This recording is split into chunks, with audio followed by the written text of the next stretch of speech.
You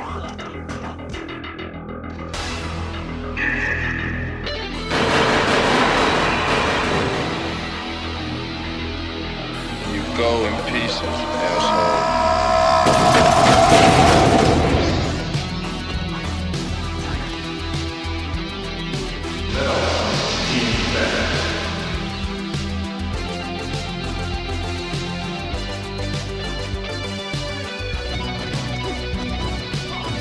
Get away from her, you bitch!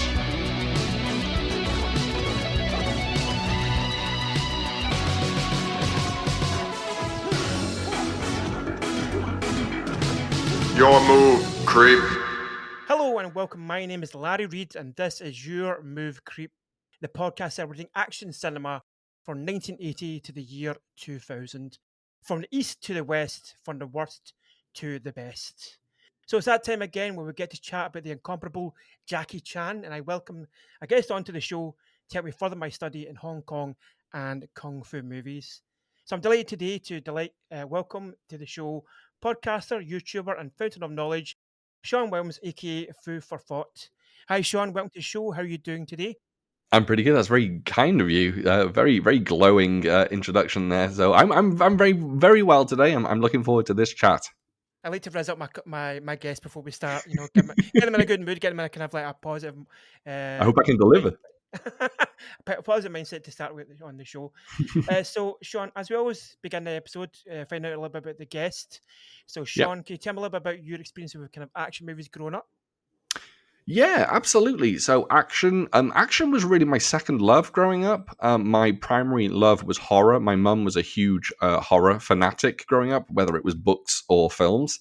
But my dad was always the action guy in our house. And unfortunately, my parents actually divorced quite early, and I eventually, not trying to give a sob story, but I eventually became pretty estranged from my father. But growing up, it was an Arnold Schwarzenegger household. Well, I shouldn't even say that. It was a testosterone-fueled kind of Hollywood film household where Stallone, Schwarzenegger, you name it, even it'd even be stuff like my dad would introduce me at a young age to films like Tango and Cash, and kind of maybe films I shouldn't have been watching at that age. But I remember my first ever experience with action kind of properly was when my dad let me watch, I think I must have been like 8 years old, and my dad let me watch Commando for the first time. And my dad did not care whatsoever for the violence, letting me see the violence. And he was okay with, I believe Commando may have a topless shot in it as well of a lady. And he was okay with that. But he made me watch the entire film with no volume because he didn't want me to hear any bad language. So he turned it up during the action sequences just so I could hear the kind of chaos unfurling. But unfortunately, I didn't really understand the plot at the time because it was completely volumeless. But a week later, he decided to let me watch it with the volume, and I finally got it. And Commando was kind of a pivotal film in my youth. That I watched that and I was just like, okay, yes, this is what I want films to be. I need to watch more of these. And then my mom, thankfully, had a huge crush. She probably does, I hope she doesn't now, but she had a huge crush on Mel Gibson at the time. Okay. So Lethal Weapon came early to my household. My mum introduced me to Lethal Weapons early on, so I was very lucky, and I kind of got a smorgasbord of action films growing up. Also, my mum introduced me, believe it or not, to Van Damme, Wow. which surprising. But yeah, that was really me growing up. The Hong Kong stuff, I'll be honest, that came later. That actually came in my early teens. And I can talk a little bit about that later on. But my foundations are very much in kind of testosterone filled kind of classic 80s 90s Hollywood action films. Yeah, I think if you're going to watch Commando and not get to hear the Arnie zingers, Yes, I think that would be a sad part of your childhood. I think, but I'm sort of glad that you're. I was kind of like, oh no, you wouldn't get to hear the sort of the one-liners, you know, the let off some steam, Bennett, or I had to let him go. Ride. Yeah. So But do you remember, if your mum introduced you to Van Damme, do you remember the first kind of Van Damme movie you got to see? Yes, I do, and it was actually a pretty strange one. In the UK, it was actually released as AWOL, if you remember. Yes, In the yes, US, it was Lionheart, I believe. It yes, was yes, yes, released yes. as Lionheart. And my mum had a big box VHS of AWOL, and I don't know where she got it from. I don't know how she got it, but she had it in her very, very, very small collection. And she kind of passed it on to me, as I am now kind of bequeathing you the Van Damme kind of Mm. legacy in our family, I should say. And she said, "This is Van Damme. You have to watch it. You have to watch this one." And then she was like, "You have to watch Bloodsport and Kickboxer." And she was introducing me to all these films. So it was a strange introduction because AWOL or Lionheart, it's a fine film. I'm not saying it's his Yeah, best yeah, or yeah. worst. It's a fine film, but it's not really one of his classics to really get someone going, "I want to see more of this guy." But it worked Mm. for me. It worked for me. My dad had introduced me to Bruce Lee very early, and Mm. weirdly, Bruce Lee did nothing for me Really? at a young age. I didn't really understand it until my dad introduced me to, I think it was like, if I remember correctly, it was Way of the Dragon, Mm. and then I watched Enter the Dragon years later when I was really into action cinema. But Van Damme was really, now that I think about it carefully, Van Damme was really the first martial arts quote unquote hero that Mm. really entered my life way before the likes of Jackie Chan. Yes, it's interesting to have sort of like that be the family heirloom that gets passed down over generations.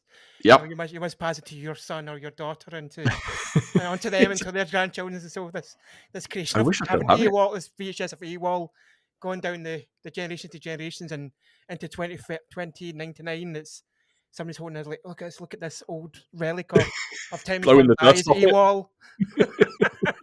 Look at this relic. Do you remember? Obviously, I remember when I was very young. I got to see Enter the Dragon was one of the first Bruce Lee movies I got to Mm, see. But also at the same time as I got a VHS for Enter the Dragon, I got Fist of Fury 2, which I yeah, believe is Bruce Lee, maybe it Bruce is. Lee.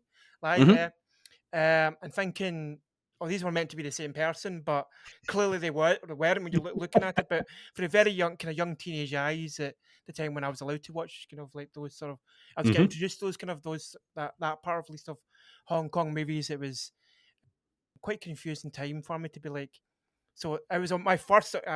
So it's kind of cool to be introduced to the kind of the clones of Bruce Lee very very early in my sort of Yeah. watching career, which is quite cool.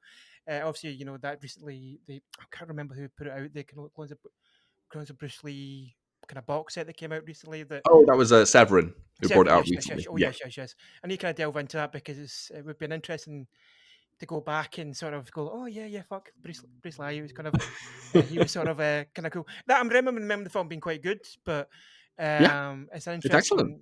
interesting when you get to see the kind of things like the Big Boss or Way the Dragon or um you maybe see them, you don't see as much as uh there's not much of a comparison, but certainly they're still fun films to watch. And Yeah, I think so. It's funny you mention Bruce Lee, for example. yeah.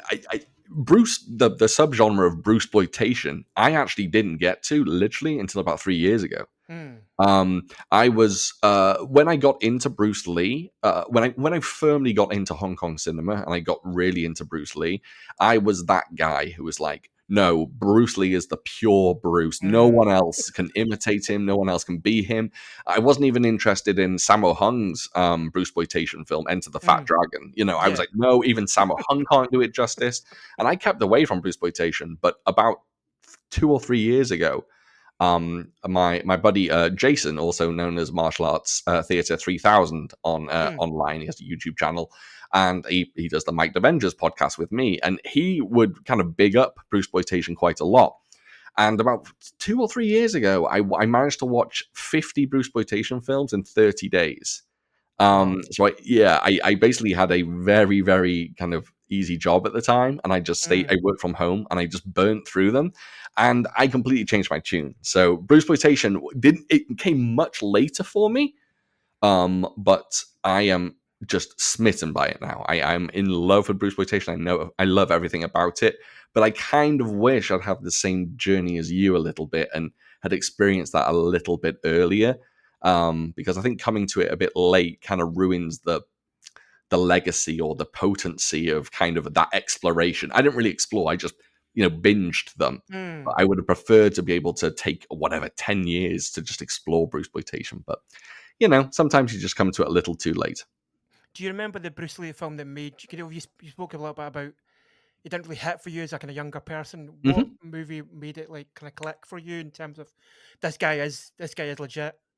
Yeah, that's a really it's a really interesting question, and one that I'm not even sure I know the answer to, because my my love of Hong Kong cinema comes from my brother. My brother, I've told this story plenty of times, and people may be sick of hearing it a little bit. My brother was a drug addict when I was young. This was around about the time when I was about, let's say I was about 13 years old, 12 years old, and he was 16, 15, 16. And he got heavily into drugs at a young age. It's a long kind of story, and it's pretty grim and pretty sad. But long story short, my mum would go out to work, and she would work on weekends. And when she was gone, he would invite all his friends around, and they would do copious amounts of whatever their poison was that weekend in my mother's living room. Well, I would lock myself in my bedroom. My bedroom had a lock on it because I didn't want my brother coming and messing with me when he was high or Mm. any of his friends. But he came knocking on my door one day, just solid knock. And I opened it and I was like, "What do you want?" And he just handed me a copy of Drunken Master.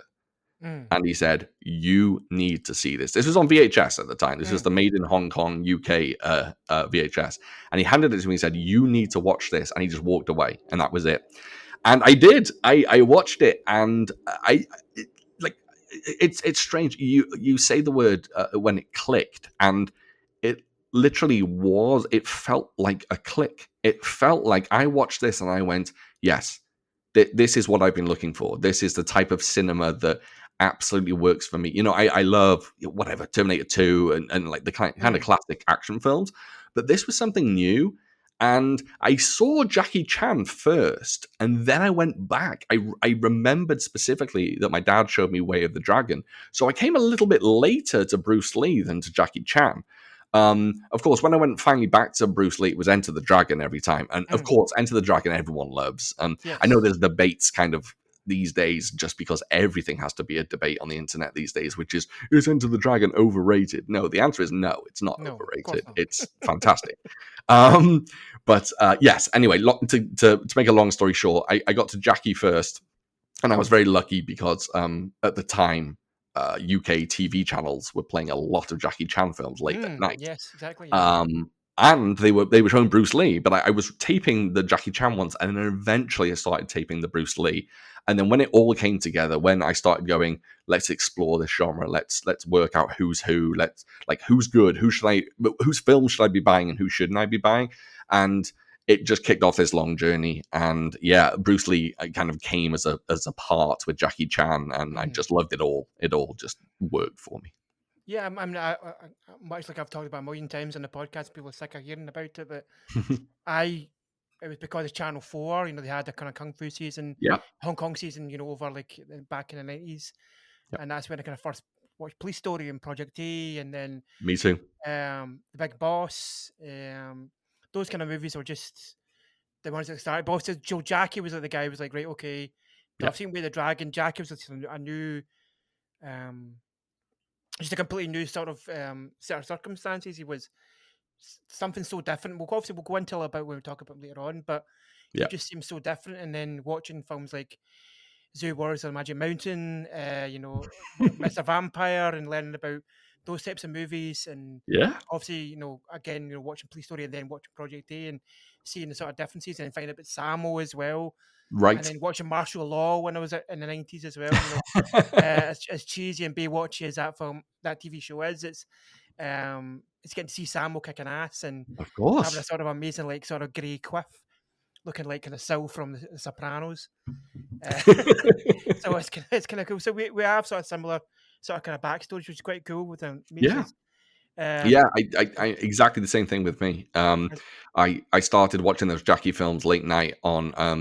If I remember correctly, I'm pretty sure BBC Two played more Bruce, and then Yes, Channel 4 played more Jackie, right?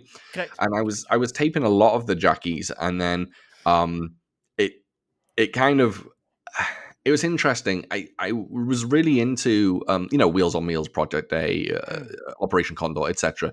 But nothing had the allure of Drunken Master for me. mm, Drunken Master was the peak, and I was more interested in his old school stuff, like the mm. late '70s than the early '80s, which is crazy because most people usually go the opposite way. They usually Yes. go his early '80s stuff is wonderful, and his '70s stuff is kind of sometimes a bit spotty.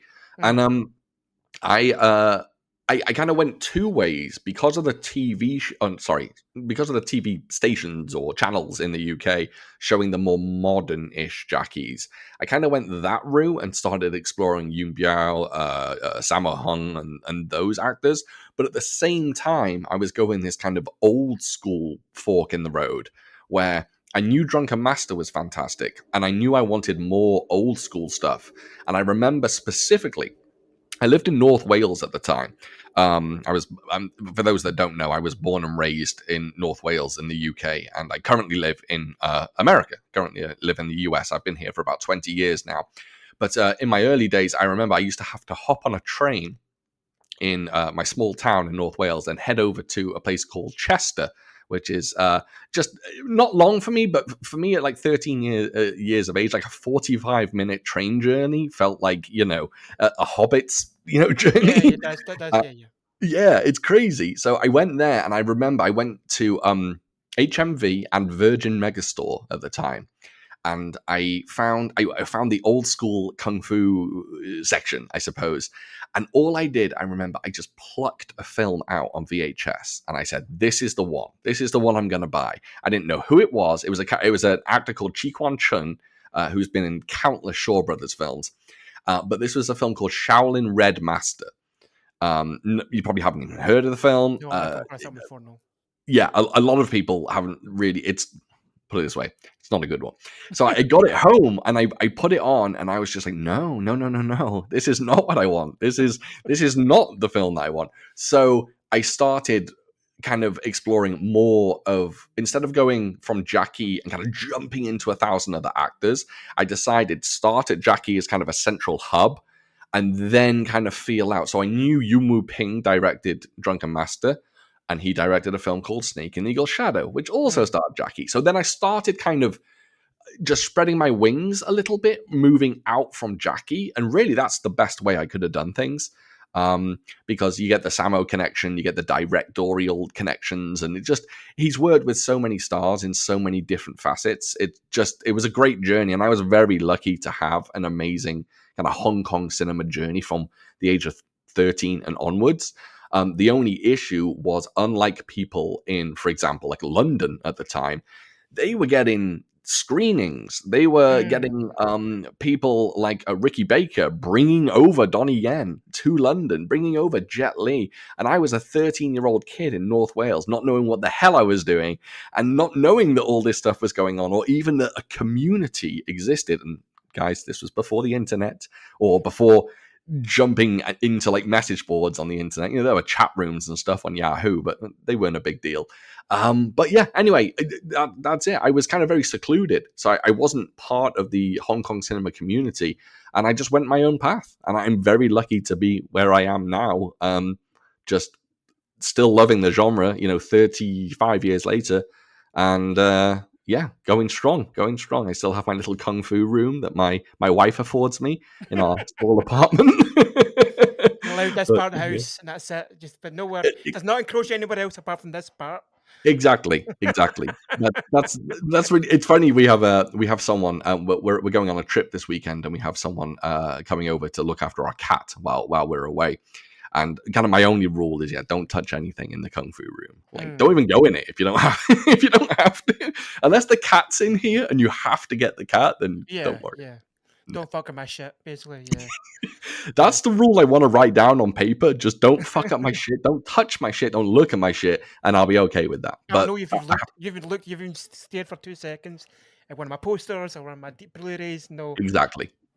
but you're speaking obviously about just the I can advent of the internet now, and obviously Yes. how much that's changed. Just as just as anything, as as movie fans of all genres, that we Hmm. can sort of connect and find a little sort of. Obviously, I come from a kind of a hardcore punk sort of background. I'm straight edge, and I play in a hardcore band and Oh, do okay. gigs and stuff like that, and I play play guitar, etc. But you know, when I was younger, when I was kind of getting into punk and hardcore and metal, Hmm. I was doing sort of what you kind of mentioned, where I was looking at the sleeve notes of bands and their CDs and going, oh, okay, Yes. they're friends with this band, so they thank this band or these guys. So I'm going to check out their bands, and you go and Absolutely. find out instead of just jumping in. Sometimes you would jump in. Just buy a random CD in the sort of the punk section. You go, oh, what's this like? And you go, oh, this sounds absolute garbage. I can't listen to this. I need to put it off. Like the first time I Yeah. heard Dillinger Escape Plan, if anybody knows that band, their kind of first album, Calculate Infinity, not the first album, Hmm. the second album, the one that's for like 40% burnt and sugar sweet sour, I think it's called. Okay. First time I heard that, it just sounded like nonsense. I just said I just can't handle this. But now, obviously, I love them now, and I'm a big fan of Right. all that kind of technical sort of metal and discordant sort of metal in that sense. And Yeah. then, so it's interesting to kind of there's parallels between kind of finding your sort of your niche, your next kind of passion. So, and obviously, when with the advent of of the internet and getting to kind of meet guys like yourself, and Yeah. obviously before I started the podcast, talked about our friend Fanatical Dragon and Hmm. your Make the Avengers podcast, and finding guys like Invincible Asia, Hong Kong Appreciation Society, Yeah. Will Gish, the man with the lovely sideburns. Uh, um, it's interesting, and obviously learning more and more about getting to speak to you guys has given me such an education on finding out just I have a base level of Jackie Chan knowledge and Samuel knowledge and Hmm. Jet Li and Donnie Yen, etc. But kind of connecting with these guys and John has given me a big list of stuff from Fanatical Dragons always give me a lot of. So I watch these movies. These are essential, and you kind of Yeah. pulling films where people talk about. So it's kind of a cool thing to not just for me, but I'm sure for yourself to kind of connect with other people now and find your tribe essentially, as I did with punk and hardcore. Yeah, it's actually funny enough. Just to tie it back to music, I had a similar journey to you. I'm a massive hip hop fan, Mm, um, mm, and I found hip hop roughly the same time that I found Hong Kong cinema. Really, it was kind of a parallel journey. I think again, I have my brother to thank for that. And he gave me a Cypress Hill album early on, and my musical journey combined with my movie journey they've kind of very much gone hand in hand. And I was very lucky because, of course, being a hip hop fan, I was able to get into Wu Tang Clan very early, and Wu Tang Clan had all the kung fu samples yes, in their exactly. Yeah, music. yeah, yeah. So there was definitely a crossover there. And the wonderful thing was I could pick up things in Wu Tang songs and be like, okay, that. I think I've heard that sample on a trailer or something, and I kind of connected the dots, and there was something I talk to people now. I have a YouTube channel, and on my YouTube channel I have a series called I call it it's a terrible pun. It's the worst pun anyone's ever made made up.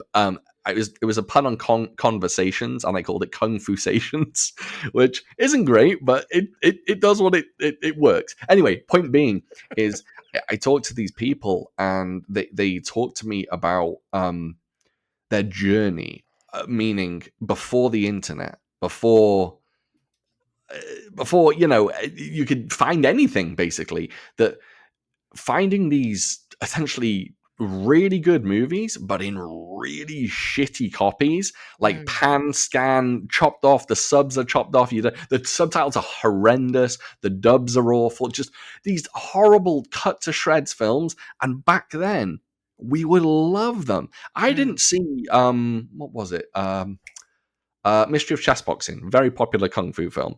mm, I didn't see that in widescreen until about 20 years later. No, probably about 30 years later after seeing it. But if you were to put Mystery of Chess Boxing on the screen for me when I was 13, 14 years old. No matter how shitty it was, no matter how terrible that film was, I would have watched the whole thing, and I would have watched it again and again and again.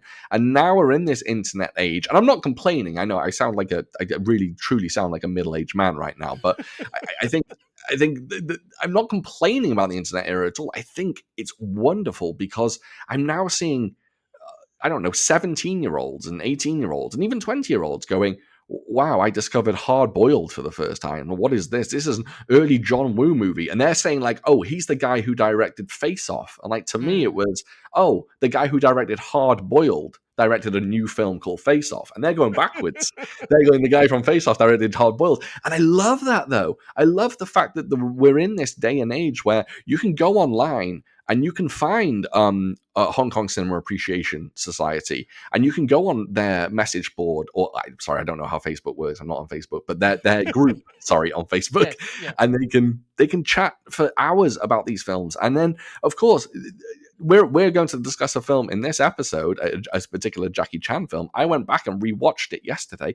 I'm not rewatching it on shitty tape that I taped off Channel 4 anymore. I'm not watching it even on my big box VHS that I had back in the day. I'm watching it on the crisp new 88 Films Blu-ray that has 90 different versions of the film on it. The Hong Kong extended, the Hong Kong short, the international, all these different cuts.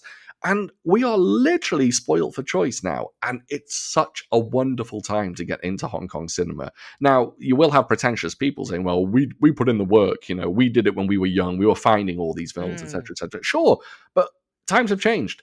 People now who are young, they are now, some of them aren't even picking up Blu-rays and 4Ks. Instead, they're going on streaming services. And you have stuff, I'm all for streaming. Nothing wrong with that. Granted, they push out a lot of bullshit on streaming services. But occasionally, Amazon Prime used to have a load of Shaw Brothers titles on Prime Video. Yeah, absolutely. Not anymore, unfortunately, because they've been licensed, but they don't have them anymore. But you get streaming services like in the US. I don't think you get it in the UK. Do you get Haya over there, the streaming service? We don't, but I do. Got you. We've talked about this on our Toy Soldiers episode where I talked about VPNs and sailing the seven seas. But I mean, VPNs are things that are pushed out to a million podcasts, a million YouTube videos. I mean, I don't think you can watch a video for NordVPN or ExpressVPN, which is what I use. Now, I really only use it for Haya, which it's £3 a month, £3 a month, the cheapest streaming service ever.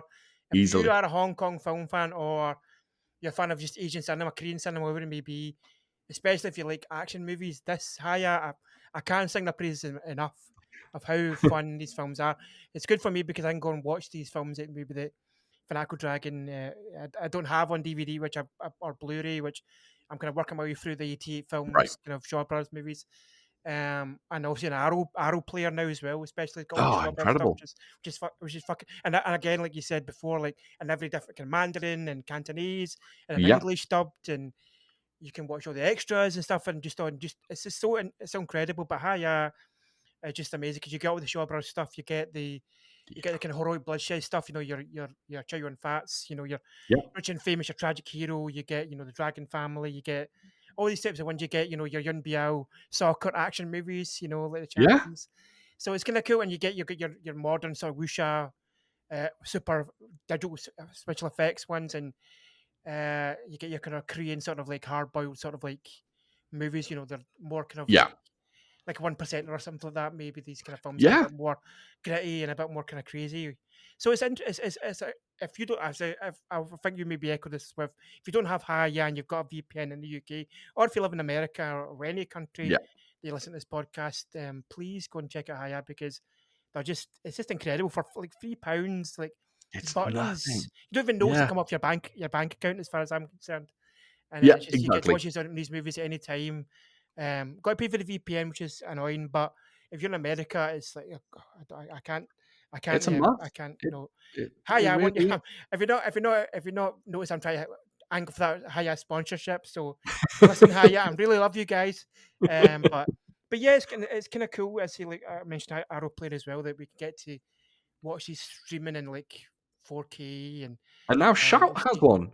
Yeah, Shout yeah, has a yeah. brand new one for their, I'm going to get this wrong, Hong Kong Cinema Classics line. I could have got that wrong. I'm not sure. I think it's some. I think it's something like that. But again, like that Shout they put on. I'm going to go into a little bit about Shout later on in this podcast because I sort of a tied in thing about Jackie later on, but Mhm. and especially this kind of kung fu stuff. But um, they have like a streaming thing that just shows stuff all day, every day, just constantly, constant Kamen Yeah. Rider, Speed Racer, horror films. So if you Right. want to find these films, YouTube again is a great resource for like watching pan and scanned Hong Kong movies, which they're just terrible Yeah. sound and terrible quality. But if you want to watch them, like there's not just that. It's Hong Kong. There's also ropey kind of 80s action movies that maybe have Yeah. like that your Eric Roberts sort of action movies or your Billy Blanks. Like we champion this podcast, but yeah, you could. Yeah. There's so much stuff. We could go on for hours about how much Absolutely. content. I hate the fucking Yes. that word, but Quote how much unquote how much stuff content. content quote unquote content you can find. But we're Yeah. gonna move on a little bit, so because Hmm. we've had quite a good conversation about that so far. So now we're just gonna go on to a little bit about now when it comes to action movies on a whole in 2025, we've got and we're blessed with all heroes of all types, shapes, and sizes. Hmm. So, Sean, when it comes to action movies and the term of action cinema for you, who kind of encompasses that? Oh, that's a really good question, actually. Um, it's interesting because I think I would probably go more towards a director than I would an Okay, actor. okay. And really, I mean, it's as an actor, I'm almost embarrassed to say because I have this, or I want this, I should say, image as this big, Hong Kong cinema fan, which I am, of course I am, but really the figurehead for action to me, I hate to say this, but it was Schwarzenegger. Mm, He was the action catalyst for my brain to even like associate with the genre, and I think he really did more for me than anyone else because Arnold Schwarzenegger, to me, he may not have cultivated my journey. By that I mean, I wasn't necessarily picking up The Sixth Day on VHS and yeah, things like that back in the day, or End of Days. Actually, I kind of like End of Days. and it's good.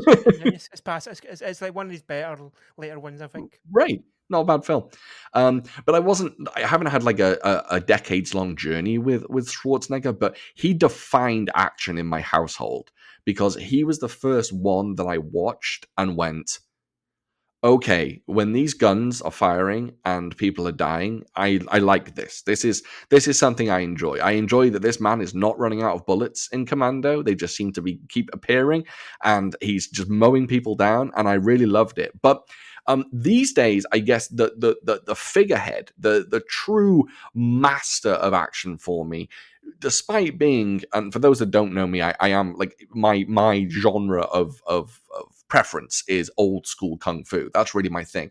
But I cannot argue that John Woo to me is the just ultimate. Like no one can put on a masterclass of action like John Woo. No one does John Woo. No one can do John Woo. He is a singular entity that people have tried to copy and have never quite bested him or never quite even got up to his level. It's crazy that, and I'm going to get this wrong, so I'm not going to say the exact year because I know I'm going to get it wrong, but Hard Boiled was made in 91, 92, one of those two, I think. I think I Early think I 90, I think it's 92. I went. 92. Okay. I'll dub this over with the right. You give me the right year. So you look cool as fuck. Um, and the fact that those films came out in the early 90s. I think The Killer came out in 89, Mm, and no one to this day has still managed a shootout like the church shootout in The Killer, or the hospital scene in Hard Boiled. And to me, it really just goes to show that John Woo is at a level that so few people can even get near. And granted, all right, there's an argument to say that John Woo's lost it. I understand that. Some people mm. may say that. I enjoyed Silent Night. I'm never going to say I didn't enjoy Silent Night. Solid film. Not his best. Not really his biggest action film. Kind of more of like a thriller, revengey type thing. But when he goes balls to the wall action, John Woo is sheer perfection. And even if you want to take that to another level, go back and watch John Woo's early kung fu stuff. Go back and watch Last Hurrah for Chivalry, and go back and watch Hand of Death, which coincidentally features Sammo Hung and Jackie Chan. But then go all the way to kind of modern times and watch Red Cliff, his kind of magnum opus, giant kind of Chinese quote unquote big battle film, military actioner. That film, or those two films, depending on how you watch it, is an absolute masterpiece. And again, no one does that like John Woo. So he can do so many different things within the realms of action, and he's proved himself over and over again. And, you know, would I love to see John Woo tackle a kung fu film in 2025, 2026? Yes, it's probably not going to happen, but I thoroughly believe that he has the ability to just nail it. I would like, I don't know whether he would kowtow to like a big studio, but I love the idea of like John Woo doing, I don't know, like a Punisher film or something like that, and just going, hey, let's let John Woo off the leash and let him do a Punisher film and just see how it goes. And I would just love the idea. So yes, trying to keep it short, but John Woo is really the figurehead of action for me. So I'm gonna pin you down, Shaun. Right, I'm gonna ask you for two here. So I'm gonna ask you favorite John Woo Hong Kong movie and favorite John Woo Western movie. Ooh. I'm gonna get strung up. You're gonna get me in trouble on this one. I like to If put the it, cat on your pigeons. Let's go for it. You know what I mean, like, as well. I'm gonna get you ostracized from the community now.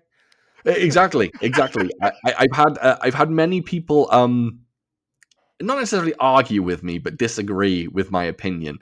In fact, so many people disagreed with my opinion that I put it in my Twitter bio, and that is, I am a man who thinks The Killer is better than Hard Boiled. So, in my opinion, The Killer is my number one Hong Kong film for John Woo. Yes, I love them all. I love all the classics. I love the Better Tomorrow films, City on Fire, things like. I get confused. City on Fire is John Woo, right? Not Ringo Lam. I don't think it's. I'm gonna double check that. 1 second. Which one did? Oh no, have I goofed? my Uh, knowledge is lacking. okay, I'm gonna. This is what we do, right? Just in. As Ringo Lam. I knew I was going to get one wrong. I knew it. There's which one? Oh my god, is it Once a Thief? I'm terrible. Oh, by the way, everyone, the reason I'm getting these wrong is I actually came very late to Heroic Bloodshed. I'll be honest with you.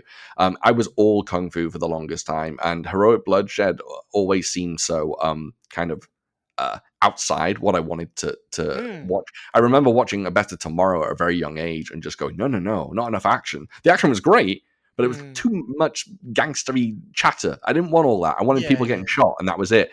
So I kind of separated myself from Heroic Bloodshed for a while, and only now, honestly, even at this age now, I'm 43 now, I'm like only now catching up. And these releases coming out by Shout on 4K and on Blu-ray.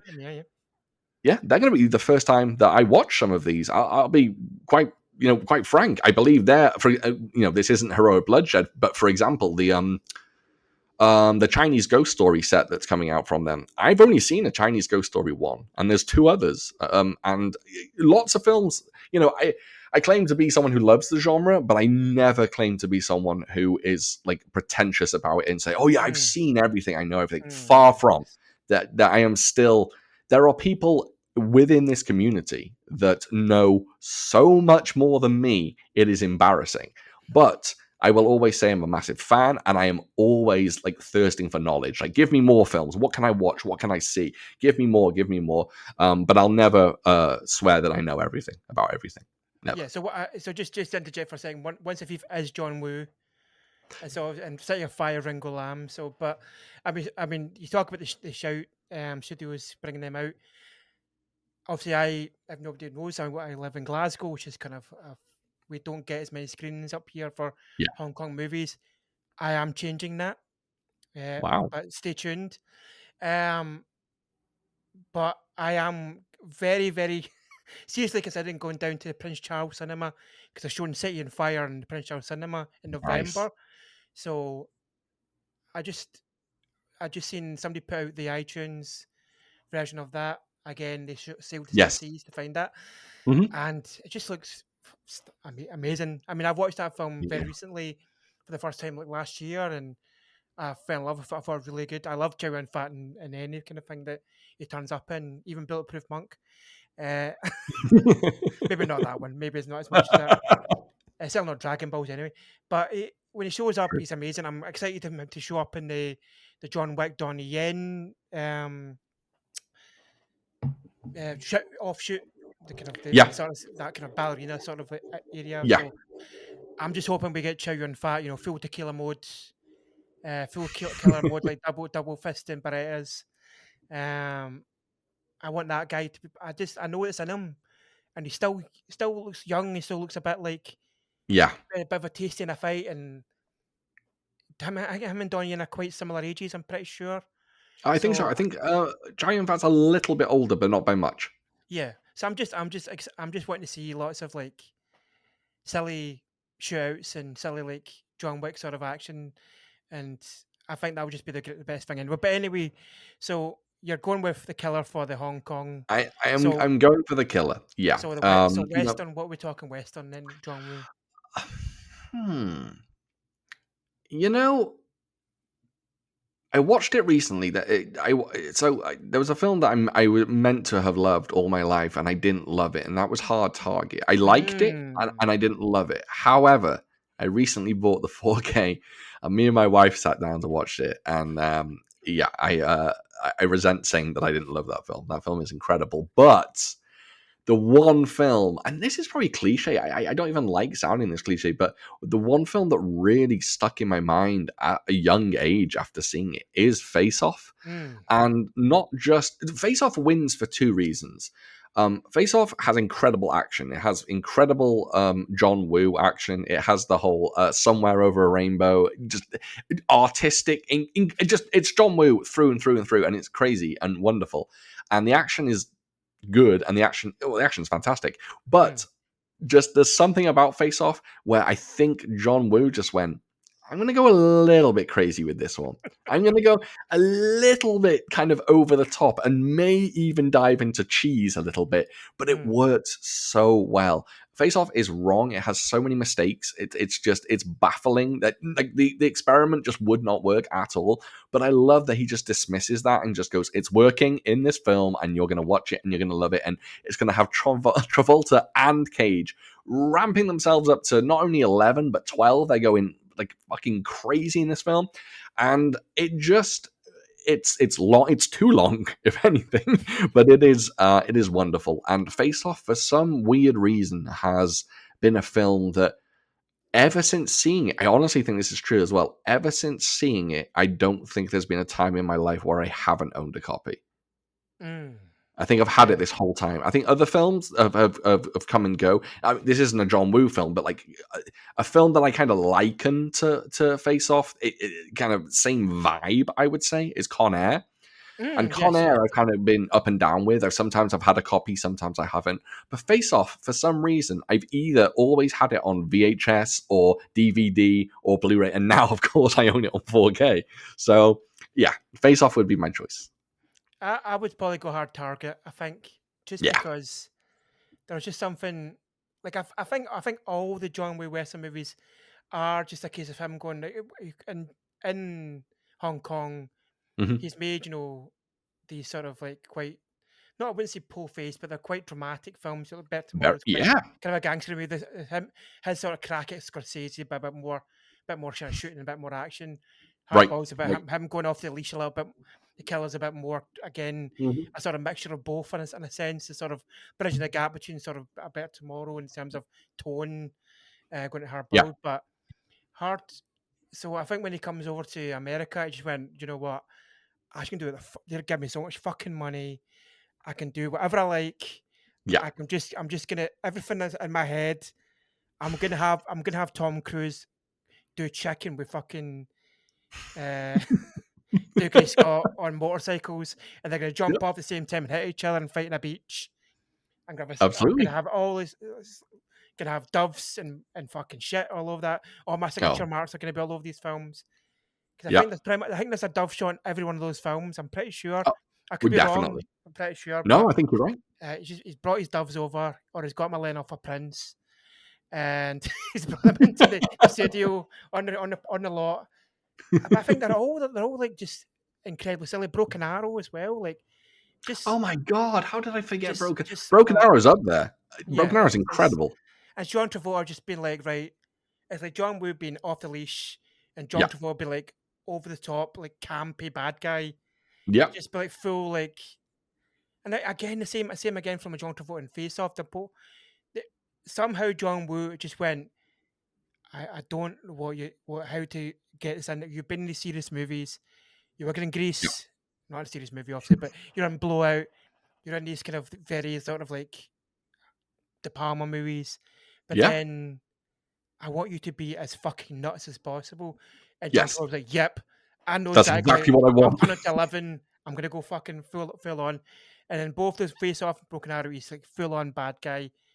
Even when he goes to when he becomes Castor Troy, obviously when Yeah. sort of that. I mean, obviously Face Off's a multitude of things, but when he gets to be, when he gets to be Nicolas Cage, so to speak, Yeah. he knows how to be like, right, I'm just gonna be full on Nicolas Cage, and somehow he out Nicolas Cage is Nicolas Cage in that movie. So yeah, I can see obviously also how Yeah. Con Air could be misconstrued as a John Woo movie because it just has that same tone. It just came at the same sort of time. Does.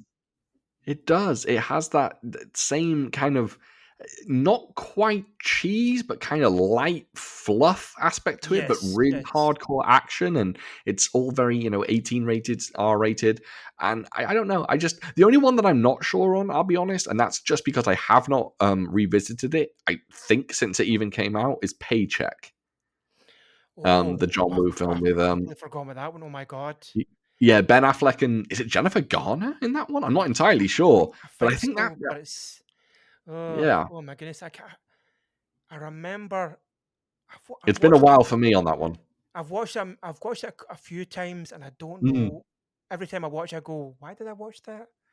Why? And I do have on DVD. I Oh, don't think it's gonna be one of the ones I buy on Blu-ray. Maybe to be a John Woo completionist at one point. I'll delve into that. I don't think Ben Affleck even owns a Blu-ray of that. So, but yeah, yeah, it didn't I remember it being a didn't bit do muddled great. and about like Mhm. again another concept. He's went like, right, I'm just gonna make this movie, and they've thrown a script at him. He's like, okay, I'll make this movie, and you're Yeah. gonna pay me, so fuck it, I'll just do this. And yeah, it's all about like being paid to forget things, and fuck, I couldn't fucking Yeah, remember it, but I don't it's I don't re I don't ironically I remember. can't remember it because that's the premise of Right, the yeah, movie. But exactly. I watched it when it came out. I might have even gone to the cinema to see it. oh, But I never went back and rewatched it. So mm, like in my head, it's like obviously not worth it because I never went back to find it or rewatch it. And then it's been so many years that now I've just completely forgotten what it's about. And I kind of want to rewatch it, but I know that there's something inside me going, you probably shouldn't. And then there's another film actually from John Woo that no one ever talks about because he co-directed it. He didn't direct it. Well, he did direct it, but he co-directed it. And this is not a Western film of his. This is another Hong Kong film. Have you heard of Reign of Assassins? I've heard the name, but I don't think I've put myself across and seen it so far. Yeah, it's actually a Michelle Yeoh film, Uh huh. and it's a Michelle Yeoh wuxia kind of swordplay film, and it was made in I'm just going to take a swing and say the late 2000s, maybe mid 2000s, and John Woo didn't really get a lot of credit, but apparently he's the co-director on it, and honestly, watching the film. I'm willing to bet John Woo did more of the direction than anyone Mm, else because even as a flat out, there's no guns in the film. It's a flat out martial arts film. But mhm. even in the action sequences in that, you're like, okay, this has got a John Woo touch. And if anyone is looking for like a very, very, very decent and underrated or underseen, I should say, kind of late 2000s, kind of almost like not quite Crouching Tigery, but kind of more like Hero or something like that. Just not with the quite the same cinematography. But if anyone's looking for a very, very decent like Chinese swordplay film that you haven't seen, look for Reign of Assassins. It's really worth it. It was on Prime Video over here at some point for free to watch, but I don't know if it's still there. But a Blu-ray copy, trying to track down one is like finding gold. It's difficult. It took me a while. I don't even know if I still own it or not. But it's anyway. Point being, it's very good. I maybe want to board the pirate ship for perhaps.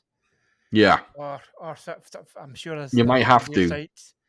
Yeah, that might be a difficult one to find, and Yeah, there's some of them out there. That's the problem with particularly Asian cinema in general. Just sometimes you just have to go and find other means to find these films because you're not going to find them anywhere else, I'm afraid. Especially like these crazy like 90s Hong Kong action films. So many of them just never get a release, and you just have to go and explore and find them on YouTube or hop on the old ship and sail away. Exactly. So, Shaun, we're going to move on to talk about your pick for this week's episode. So, Yep. as always, I've given my guests a list of 400 odd movies to choose a favourite from, and you've landed on 1980's The Young Master. Yes. So, Shaun, what made this one stick out to you as a film you like to kind of fanboy over? Yeah, so the reason why I chose The Young Master is, for me, it is Jackie Chan's finest comedic work in my opinion, because Jackie Chan, as we all know, does a lot of comedic work. I mean, that's his thing. He's more I tend to think sometimes he's more like Charlie Chaplin than Bruce Lee. I don't mean he's more like Charlie Chaplin than Bruce Lee's like Charlie Chaplin. I mean Jackie Chan's closer to Charlie Chaplin than Bruce Lee, because he's definitely got that huge comedic element. And anyway, point being, in the late 70s, Jackie Chan was watch something like Drunken Master, 1978, or even like one of his maybe 79 films, and you'll find the comedy is largely and I hopefully this isn't offensive in any way, but it's largely Hong Kong comedy. There's a very distinct style to it where, a lot of toilet humor, like Hong Kong old school kung fu films love toilet humor. They love pee humor. They love, gross stuff. They love hairy moles. If you watch a kung fu film, there will always be a stupid character that has a long hairy mole. And, that's really, really funny. It's very slapstick, very goofy, anyway. Point being, a lot of the old school comedy found in Hong Kong films or old school kung fu films, a lot of people don't care for it. My wife in particular, she calls it shenanigans. She's not up for it. She always says, I will watch a kung fu film as long as it's low on shenanigans. That's what she says. So, and I know exactly what she means by that. I know shenanigans means a very distinct. Anyway, point being, The Young Master, Jackie Chan hit 1980 and directed this film.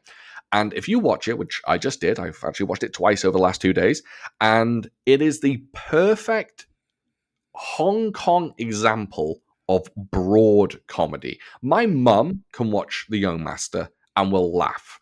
There's no jokes. There's no even like comedic elements of the film that don't work for a Western audience just as much as it works for a Hong Kong audience. And I'll go as far as to say there are things in Project A, Operation Condor, Police Story 2, whatever, that sometimes don't work for a Western audience and is more geared towards Hong Kong. But The Young Master is just this beautiful, depending on the version you watch or whatever, it's an hour 45, an hour, 2 hours, whatever. But it's a perfect just bubble of beautiful, broad, accessible, easily watched, easily enjoyed comedy, combined with some of just the finest moments of Jackie Chan truly finding himself. In Drunken Master, he was under the guidance of Yuen Woo-ping. We know that. Late 70s, he was kind of thinking more about himself. What can I do? What can I do to define Jackie Chan in the genre? Then he hit 1980, and with The Young Master, he just rolled out this film and he said, I'm going to give people the comedy that I want, and I'm going to give them some of the most incredible sequences you've ever seen in a kung fu film. And if you watch The Young Master and really focus on the fact that this is from 1980, it is truly genre-defying, not so much as comedy-wise, but Jackie Chan wise, it's the definitive for me. This is my opinion. It's the definitive beginning of Jackie Chan's journey. It is the one film that solidifies him as a true presence in kung fu cinema, not just as a martial artist, but as a comedian and specifically as a director as well. And I just think it's perfect. I like I said, I've watched it twice, and I just had no critique of it. It's a perfect movie, and we can get more into it, more into the plot and things like that, because I think it's designed in a very smart way. The Young Master. If you watch it, all it is actually a series of scenarios. That's it. This thing's happening, and I have to solve it. This thing's happening, now I have to solve it, and that's all it is. It's just a bunch of carefully crafted, like, comedic scenarios with action strung together with this kind of loose plot string, and it just works divinely. And then, of course, Jackie I'm going to go on for 3 hours talking like this, but at the end, Jackie Chan basically said, "Hey, I've given you who I am, what I'm trying to show you exactly what I am, what I'm gonna be, how I'm gonna start creating art from here on out. But at the end of this film, I'm gonna give you one of the single greatest fight scenes you've ever seen in your life. And guess what, everyone? It's gonna be like nothing you've ever seen before, because it's not gonna be typical shapes kung fu. I'm gonna get kicked, I'm gonna get brutalized, I'm gonna have my limbs wrapped around my head, I'm gonna be in all kinds of holes and locks, and of course he got Huang In Shik to do it, and it's just perfect. It's a perfect film. Amazing. I can't ask for a better explanation of how to watch a movie than that, I think. So do you remember when you kind of first saw this movie and how you came across it? Yeah. Again, I have Channel 4 to thank in the UK. I think it was Channel 4 anyway. Late night, they'd actually kind of, if I remember correctly, I feel like they got done kind of screening his early 80s work, like Project A's and Police Stories. And then they aired The Young Master. And I remember I wasn't sure about it because it was weird. I was really on a kung fu kick, like an old school kung fu kick. When I say old school, everyone, I mean like 70s stuff, like traditional, what we call shapes, which I can get into as well, but that's a whole other story. But kind of the old classic kung fu stuff. And then I'd really gotten into his 80s stuff and was really into kind of Project A, Police Story stuff. And then they put on The Young Master, and I was like, do I want to watch, I'm kind of, like I said, I was going two paths at the time, and I was kind of really into Shaw Brothers, and I was really into modern Jackie. And this one was old school Jackie. And I was like, oh, do I want it? Am I going to mess up my process? I mean, this is me, a 13-year-old, making things complicated for myself. But anyway, long story short, I did record it and I watched it. And I remember watching it and loving it, but not really at that age truly appreciating it for what it was. I love the comedy. I love the action sequence. Still, I stand by. Jackie Chan does some stuff in The Young Master that I don't think has ever been bested. Like, some of his work in that's incredible, and I loved it. I absolutely loved it. But over the years, I've just really come to just truly appreciate it for more than just being a fun film, just for being like a landmark piece of, and this may sound pretentious, but cinema. And I think if someone were to ask me what is Jackie's best film, I may answer The Young Master. If someone asked me what my favorite film is, that would be different. If someone asked me what's the definitive best film, what really is Jackie Chan's masterwork, I think I'd have two opinions. One would be The Young Master, and I also think Miracles.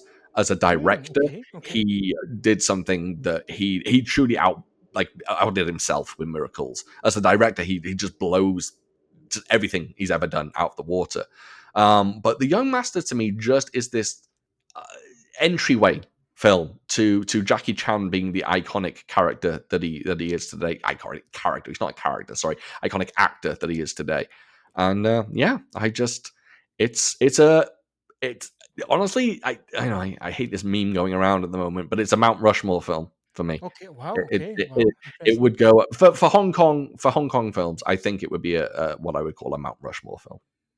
That's very interesting. I won't press you on the other ones for that. Just please don't. Maybe in a later episode we can talk about that in the future. I can try. My head will explode. I can try. that's a really interesting one. So before Sean, we go into Young Master and delve a little bit deeper into the background and the production of the Young Master. Let's Yeah. open up the mailbag for this episode. So this episode's question comes from mutual friend and former guest Fanatical Dragon from our A Diagram Pole Fighter episode. So Mhm. he asked, "What do you guys feel about Jackie Chan's Dragon Lord? Given it Ah, was given it was originally meant to be a sequel to the Young Master, what would you have liked to see that movie become versus what we actually got?" Now, I've not seen Dragon Lord, admittedly, so I may have okay. to jump towards you in terms of Mhm. answer this question. How do you feel about Dragon Lord as a film?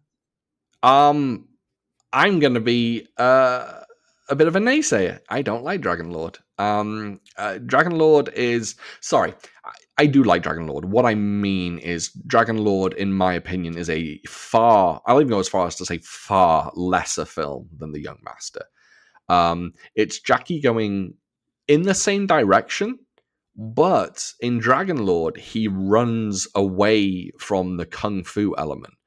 Mm, And if you watch Dragon Lord, it's very much more his set pieces. There's the famous, shuttlecock soccer game. They have a soccer game mm, with a shuttlecock, and I know it's gone down in history as being, I think, if I remember correctly, one of Jackie Chan's most kind of grueling shoots, because there's so many shots that are perfectly done and they require just take after take after take after take. So I know it was a very, very hard shoot and a lot of people got injured, and it was Jackie really letting himself say, I'm really going to hurt people in my films, and I'm going to sacrifice my body for the shot.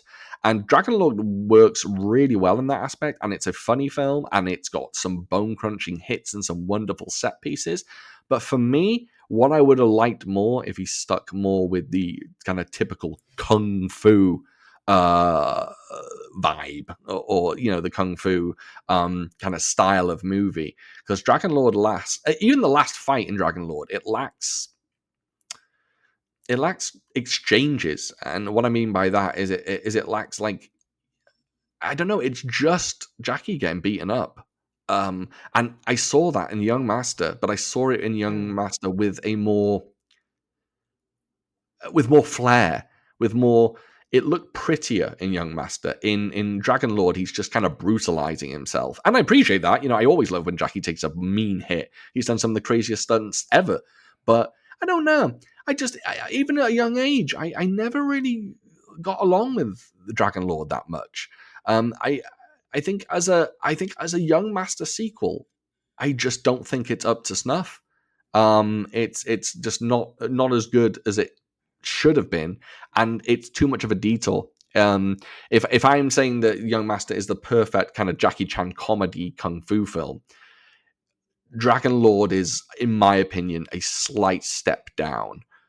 He ramps up the brutality, the hardness of the film, but he brings down kind of the fun of the film. And the set pieces are still fun, but the general aura, atmosphere of the film has less enjoyment to it. So Dragon Lord's good. It's just not up there for me. Do I still own it? Yes, I own it, and I certainly don't watch it as often as maybe some people Okay, and you would say obviously this is obviously Jack in 1982, sort of do. almost before it becomes sort of like more of a household name and everywhere, I Yes. guess. We kind of films with Police Story and so forth, and The Protector, obviously, when it comes more Yeah. Western movies. So you say obviously you kind of mentioned a little bit about this is sort of this is sort of Jackie going into a more kind of hard hitting, more where we're going to go into a little bit Yes. more about the kind of parallels between the two sort of styles of Jackie later on in the podcast. But he says where it becomes a bit more. There's a sort of a switch in terms of the kind of choreography and the sort of fight scenes. Would you say? Yeah, a little bit, a little bit. I think. I think this is the best way to describe it, and I don't know if this is conscious. I don't know if this is Jackie Chan actually saying this, but to me, the Young Master is not only a perfect example of kind of old school classic kung fu comedy. I also think not secretly, but kind of subtly, it's almost Jackie Chan's farewell to the old school style. Mm, The pap pap pap kind of exchange of the Yes. hands, and the rhythmic patterns of old school kung fu. And I think it's less that. It's Young Master is kind of him going, hey guys, I'm slightly departing from this and moving more into what I'm going to call Jackie Chan style. And then Dragon Lord hits us, boom, I've moved totally away from it. I'm giving you nothing but Jackie Chan style now. But it's too much too early. It doesn't, it's not cultivated enough. It's not, I don't know. It just doesn't feel as well rounded. And then finally, and I don't even know what film this is. I wish I knew. I wish I had this at the top of my head. But he did Dragon Lord in 82. And then I'm wondering what his next big Hong Kong film is, because I imagine it was a. I'm actually going to look now. I imagine it was a. Project A was with There you was a go. big one. Perfect. So Project A is a massive departure from the Young Master, but also a massive departure from Dragon Lord. And I think Dragon Lord is that awkward middle child where it's just like you don't know what you are. You're kind of not this and you're not quite that, and you're kind of in the middle, and you're good, but you're kind of still this weird. You're not quite there, but you're not quite out of this, and it's, I don't know. It just doesn't work for me. I know it works for countless people. I know they love Dragon Lord, but the Young Master for me is just it's it's just got too much going for it. I think as a milestone of the genre, as like I said, it's like a figurehead of this classic era going away. And granted, I understand that in Shaw Brothers, for example, we were getting classic kung fu. You said yourself you did 8 Diagram Pole Fighter with Yes. Dragon, and that's 85, 84, 85, I think. I think it's 84, 84. I think 84. yes. Yeah. But then if you look at Jackie and Samo in 84, 85, they're doing stuff like Eastern Condors. And then later on you've got stuff like Millionaire's Express, and kind of more hard hitting. They still have that comedic angle, but the fight style is more what I like to call modern kickboxing style. So it has the exchanges, the pat pat pat pat, but it's more kind of boxing and less kind of snake style and dragon and stuff. So I think Dragon Lord doesn't quite fit in either category really, and it's this awkward middle film.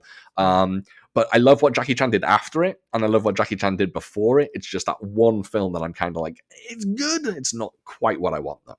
So do you think you maybe consider a sort of transitional Yes.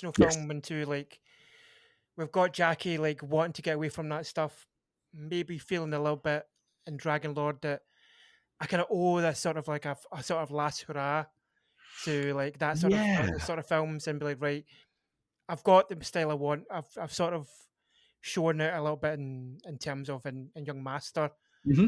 and then I'm kind of going into this film, Dragon Lord, and then I'm going to go into Project A again, not a period piece, but certainly moving forward in terms of time frame. Absolutely.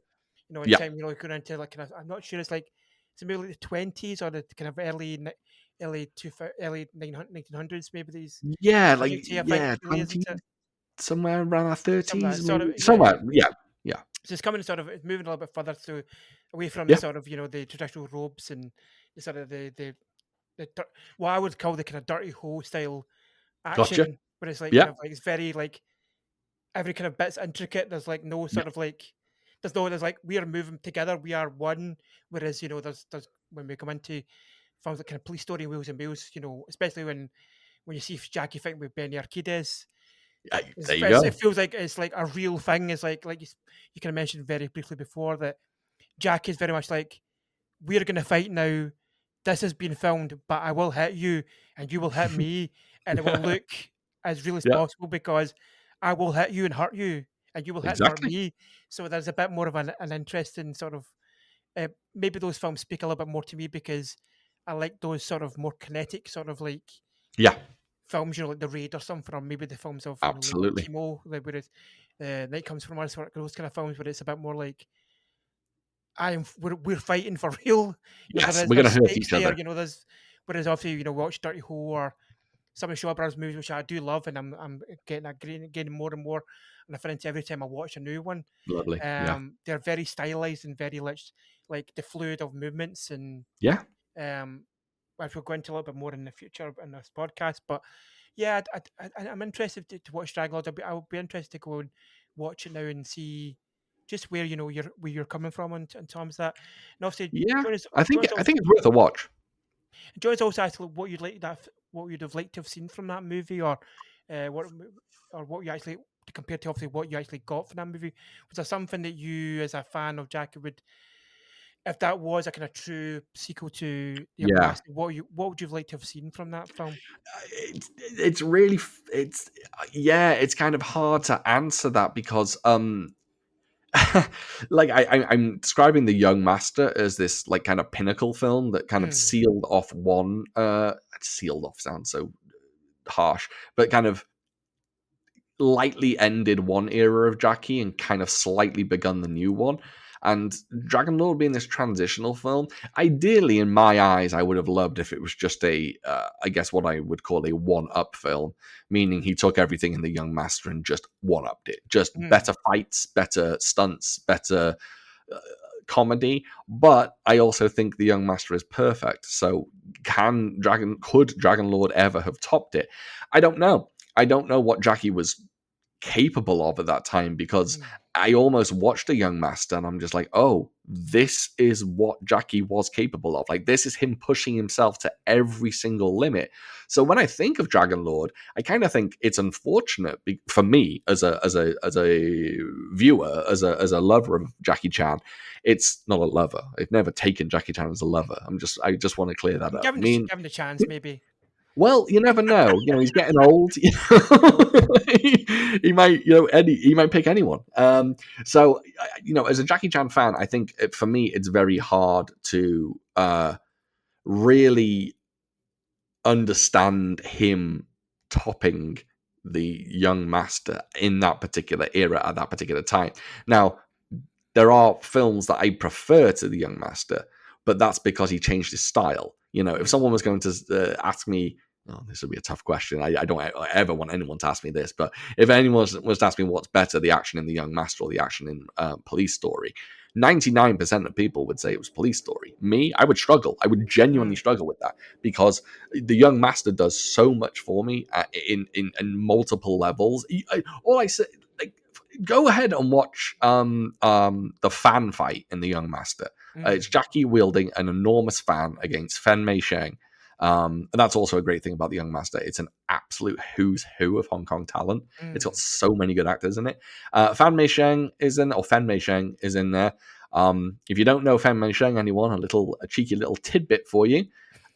He is the father of Fan Su Wong. And if you're asking who the hell is Fan Su Wong, it is the guy in Story of Ricky. So if anyone's seen Ricky O, aka the Story of Ricky, the classic, not Sammo Hung. Sammo Hung's really the famous his words not mine fat character or fat actor in Hong Kong. But there was another fat actor, a bearded one. So if you ever see a big bearded man who's like kind of bigger than Sammo, his name's Fan Mei Sheng, and he's the father of the lead actor in Ricky O, aka Story of Ricky, and that actor was also in Ip Man, the first Ip Man film. Anyway, I'm just dropping some tidbits there, but yes. Point being, watch the fan film mm, with Jackie Chan wielding this enormous fan, and just watch what he does with it. There are moves in that film that I mean, famously, there's a fan spin in it that allegedly took Jackie like 1,000, 2,000 takes or something. It's at the time, I think it was the world record for most amount of takes mm, for a single scene. And Jackie was just committed. He was just committed to doing special stuff and making sure that it worked. And while I love Project A, I love. I'm actually I'm one of the few people that prefers Project A 2, which some people might think I'm very strange for, but I don't know why. I just love that film. But anyway, I love Project A and I love Project A 2, and I love everything he did after the Young Master. But I just think almost Dragon Lord can almost just be plucked out and kind of set aside and just be like, oh yeah, this is kind of like, mm, for me, I'm not talking about everyone else. If you love Dragon Lord, I love that you love it. Fantastic. But for me, it's kind of just if that film wasn't in his filmography, it wouldn't bother me that much, in all okay, honesty. okay. I see. I get you now. I'm completely Yeah. understand. We're seeing eye to eye in this one. So that's been, as an amazing answer to that question. I hope that satisfies you, Johnny, Fanatical Dragon. Hopefully. I give you. I'm sure you'll be able to speak to him, and we'll get some feedback on that. So, if you have a query or question or comment for the mailbag, you can contact the show on all our socials or email the show at yourmovecreeppodcast@gmail.com. I'm going to pause for 2 seconds because I need to go to the toilet. All right, Yep. be back a second. So let's get into a little bit of background about the young master. So this film was directed, written, and stars Jackie Chan along with myriad of Hong Kong film stars such as Yuen Biao, Fong Ha-kon, In Shik Huang, Shi Qian, and Lily Lee.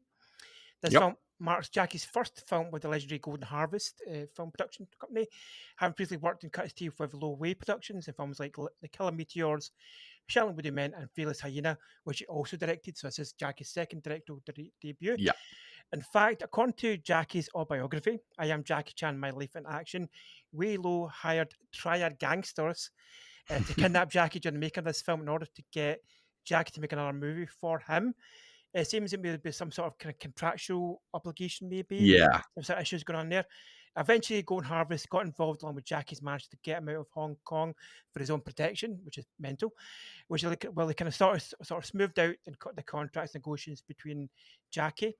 And while Jackie went over to America, he made Battle Creek Ball and Cannonball Run, which is one of the kind of first films I sort of encountered Jackie Chan. I was in Cannonball Run along with Roger Moore and Dean Martin and such, and obviously Burt Reynolds and Dom DeLuise.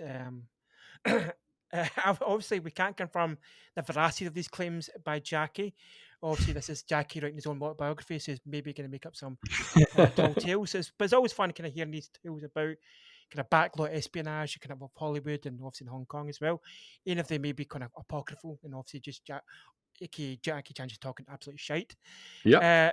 So, Shaun, let's give the creeps a little bit back of the VHS synopsis of the Young Master. So, Tiger and Dragon are often studying at a kung fu school who get embroiled in corruption when Tiger takes a bribe to betray his school at the annual lion dance competition. When the school's master learns of his betrayal, Tiger is expelled and Dragon follows to attempt to bring his brother back to school and out of the influence of a nefarious gang. Mistaken identity, bench fights, priceless pipes, and bolero kung fu dance sequences all lead to the showdown. Yes, it's in the field, and the young master. So, Shaun, I'm going to be ask a very rhetorical question. What did you make of your rewatch of the young master? Do you know what? There's something about the young master that when I watch it, I don't think I even noticed it before now, but watching it, like I said, twice over the last 2 days, I very much realize it's a comfort film for me. My wife asked me, because I was talking to her about this podcast, and she's like, have you got your notes? Have you written all your notes? And I turned to her and said, weirdly, I don't, because it's all in my head, and it's all been kind of gathered from 30 years of loving this film, and it's ingrained in me. So now when I watch it, it sounds so stupid. It's just a celebration for me when I watch it, because I'm just watching these glorious moments, and I love the fights, I love the story, and I love the comedy. So I'm just, whatever anything is going on in the film, I'm always smiling because I'm loving every aspect of it. So it's one of those films that just really has me on a high all the way through. And I don't always get that from Jackie. You know, there are a few, there are countless of Jackie films I absolutely love, but I don't know if I have a true Jackie comfort film other than this one, really. And I didn't know that. Years ago, I would have told you it was Drunken Master. And then I know a lot of people say Drunken Master 2 is kind of a comfort film or a police story. Never was for me. I love those films, but it never was. So The Young Master, watching it again, I admit I stuck to one cut. I should have watched two separate cuts, but for some bizarre reason, I stuck to the same cut. So I actually watched the Hong Kong cut, the Hong Kong theatrical cut. And it's, nothing really added, nothing really taken away, just a perfect kind of simple film. And yeah, I just it's pure joy. I notice things in the film that I didn't notice last time, or the time before, or any time over the last 30 years. There's moves that I pick up that I'm like, oh my god, yeah, look how there's a just some of the moments in that sword fight that he has with the kind of the cops essentially. Yeah. Some of the things he does in that fight scene, he's balancing sword on swords and kind of like holding them up with one sword, and it's so intricate that you honestly have to like pause it and kind of really analyze it. And I think there's so much to glean from this film. You can watch it as a straight, let's call it a 2 hour film, 1 hour 45 minute film. Yeah. You can watch it as the film and then just go, that was a fantastic film. But if you go back and like rewind and pause and slow down, and you get so much more from it. I'm not saying everyone should do that. I'm not saying everyone should enjoy films by pausing and slowing down and whatnot. But if you really want to like dissect Jackie Chan's movements and see really what he was capable of, The Young Master is a perfect example of a film to do that with. But I'll be honest with you, these 2 times I sat there, I played it all the way through. I didn't analyze. I didn't stop. I just watched. I just watched carefully. And by the end, it's what a lot of people say about The Night Comes for Us. And they say that when they were done with that film, they felt exhausted. You know, like, oh my god, these people just keep going. I feel the same with Young Master, but it's the opposite of The Night Comes for Us or like The Shadow Strays, where you feel so exhausted because of the brutality and violence on display. I feel sheer exhaustion from just smiling and being happy and just loving the film and just feeling like a kid again. So watching it now, and granted, I will admit I hadn't watched it in a while. It's probably been a few years since I revisited it. I used to watch it every year, but I don't typically do that now. And yeah, it just glorious from the moment it starts.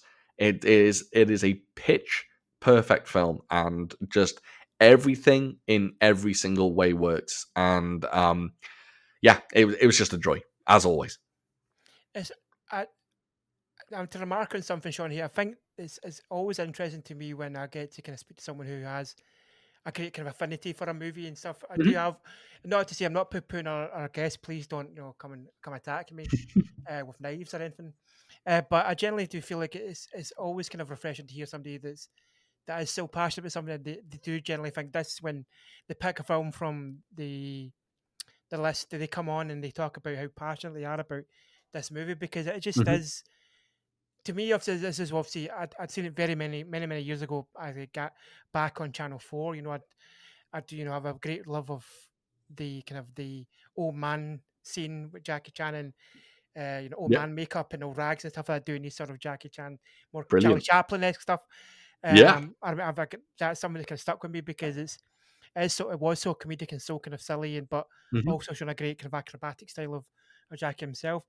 Rewatching it, obviously, over this week, it's just been so interesting to watch, and I realize this is something I've been kind of missing. And I'll go on to a little bit more explanation about that in a little bit. But yeah, it's very interesting to have someone to be so kind of passionate about it and to have such a love. So you do seem to have kind of quite an affinity with this movie, would you say?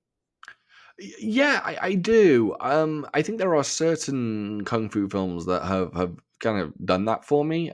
Some of them are just films that I watched very early on. Like Drunken Master and, for example, The Mystery of Chess Boxing, I saw very very early. Drunken Master because it was the film my brother handed me, and then Mystery of Chess Boxing because Wu Tang Clan have a song called The Mystery of Chess Boxing. Yes. And I hunted it down. And funny enough, 2 weeks ago I saw The Mystery of Chess Boxing first time on the big screen. I actually went to watch it in the cinema, and it was my first ever old school kung fu film in the cinema, and it was an absolute joy. I won't. There's actually a video on my channel where I talk all about it if anyone's interested. But I did record like a fairly long video of me just talking about the absolute joys of seeing a old school kung fu film in the cinema for the first time. And I think there are certain films that just it's a mix of just films I absolutely love that I am very kind of almost subconsciously passionate about. When asked to speak about them, I realize that I'm very passionate about them, but otherwise I kind of keep quiet usually. But in a situation like this where someone's asking me questions, I realize, oh my God, I really am passionate about that film. And I think some films, it's just because I love them, and just love what they are and what they stand for and kind of what they brought to the genre. But also there's something kind of deep down that they cater, or they feed the child in me. The 13-year-old Shaun that was watching The Young Master for the first time, or watching Mystery of Chess Boxing for the first time, and I'm able to kind of relive that feeling when I was young of discovering it for the first time. And I think there's something special about when you watch a film like that, and then you're able not only to go on a film related journey. For example, let's use an example. You watch Lethal Weapon, and then all of a sudden you realize you love buddy cop films. Mm. So you start watching, I don't know, whatever, Tango and Cash, Rush Hour. But then you go, oh wait, what's this Die Hard all about? Because I hear he's quite quippy and quite funny as well. So you watch Die Hard, but so you go on a whole a movie journey. But for me, I also love where you can go on when one film inspires 1,000 other films. But I also like when you can take that one film and carry it on your own journey. So you actually have I'm talking very kind of out of turn here, but you have a very like a unique one-on-one journey with this film. The feeling that I had when I watched The Young Master when I was 13, while I carry that with me, and while I go like, oh my god, I still have that like childlike glee when watching it. I have maintained this beautiful passion, and every single time I've watched it throughout my 43 years of being alive, it's had different impacts throughout my life. And I have been on one hell of a journey with The Young Master by itself. And it's been one of those key films that has just stayed by my side. It's one of those I've always had a copy of. And believe you me, if a 4K ever drops of The Young Master, I will be on it right away. I will double dip for that. And I will have the Blu-ray and I will have the 4K because I'm that kind of guy. Although admittedly, I'm not double dipping for all of Jackie Chan's 4Ks at the moment. I bought the Miracles one, and I will pick up the Operation Condor one. But Crime Story and some of his others, I don't think I'll be picking them up just for an expenses thing more than anything else. Well, we did in the process of me asking for questions for the mailbag. Somebody did put their foot in it, and I had sort of maybe hinted at a 4K for the Young Master, perhaps. So I saw that. Yeah, yeah, and I was like, the yeah. guy was like, "Oh, I didn't mean to say that." I was like, like, well, you've said it now, so you're fucked. So whoever you're with, Yeah, it is. It is. your It P6 is is. in the post. P45 is not P60, P45. But yeah, it's almost like I do like that sort of that journey for people that if you say for instance if you're a fan of like heroic bloodshed, or Yes. you can maybe go, all right, well, there's a whole genre of women with guns fights, and you watch Michelle Yeoh, or you find out Exactly. about Moon Lee and Cynthia Khan and Sybil Yu, Yeah. and you find about Respect to Wear Skirts, or you find about hopefully more people watch Undefeatable because it's the most fucking ship it of Western It's Chivalry glorious. rock movie, but it's again Available in glorious. 4K, which is No, it's crazy. fucking like yeah, exactly.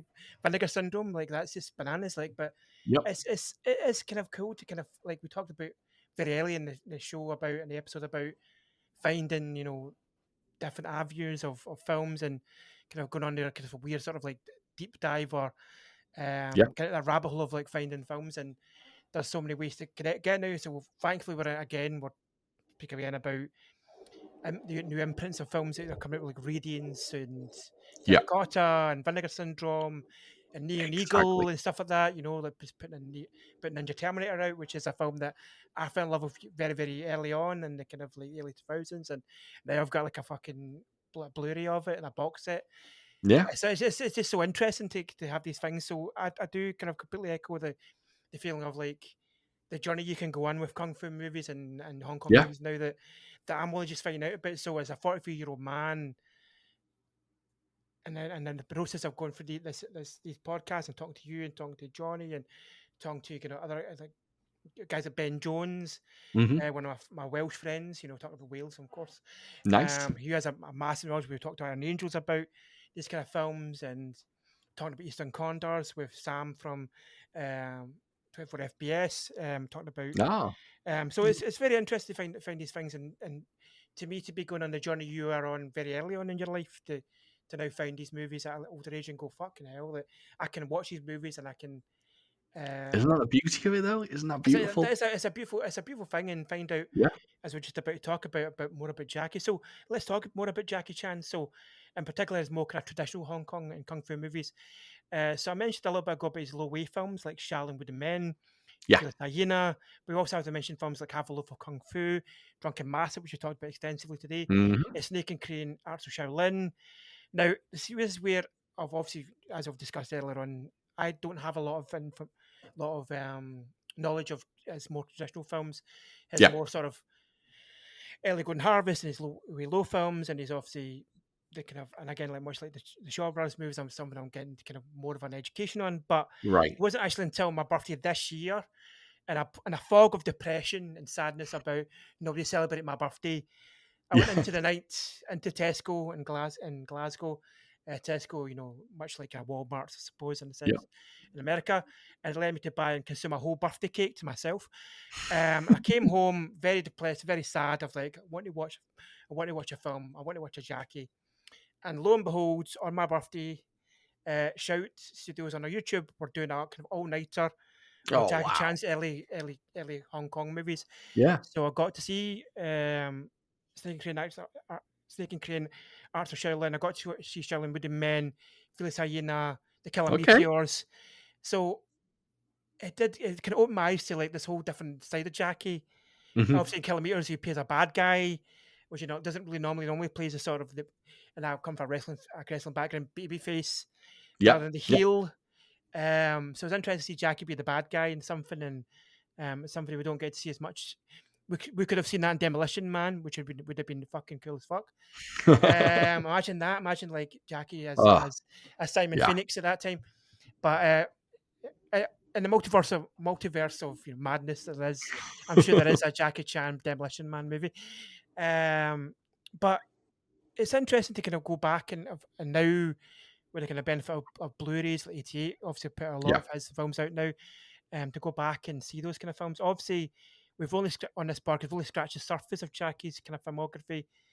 And those have obviously mostly been kind of modern Jackie movies like Rules and Meals, Hard Hmm. Dragon, Police Story. So this is kind of a kind of good boon for me to kind of sit and discuss a kind of older movie. Yeah. What Sean do you think is special about this kind of glut of movies kind of coming from the 70s into sort of the early 80s? We've talked a little bit obviously about Young Master and obviously Drunken Master, but what do you think is kind of special about these more traditional kung fu movies Yeah. with Jackie?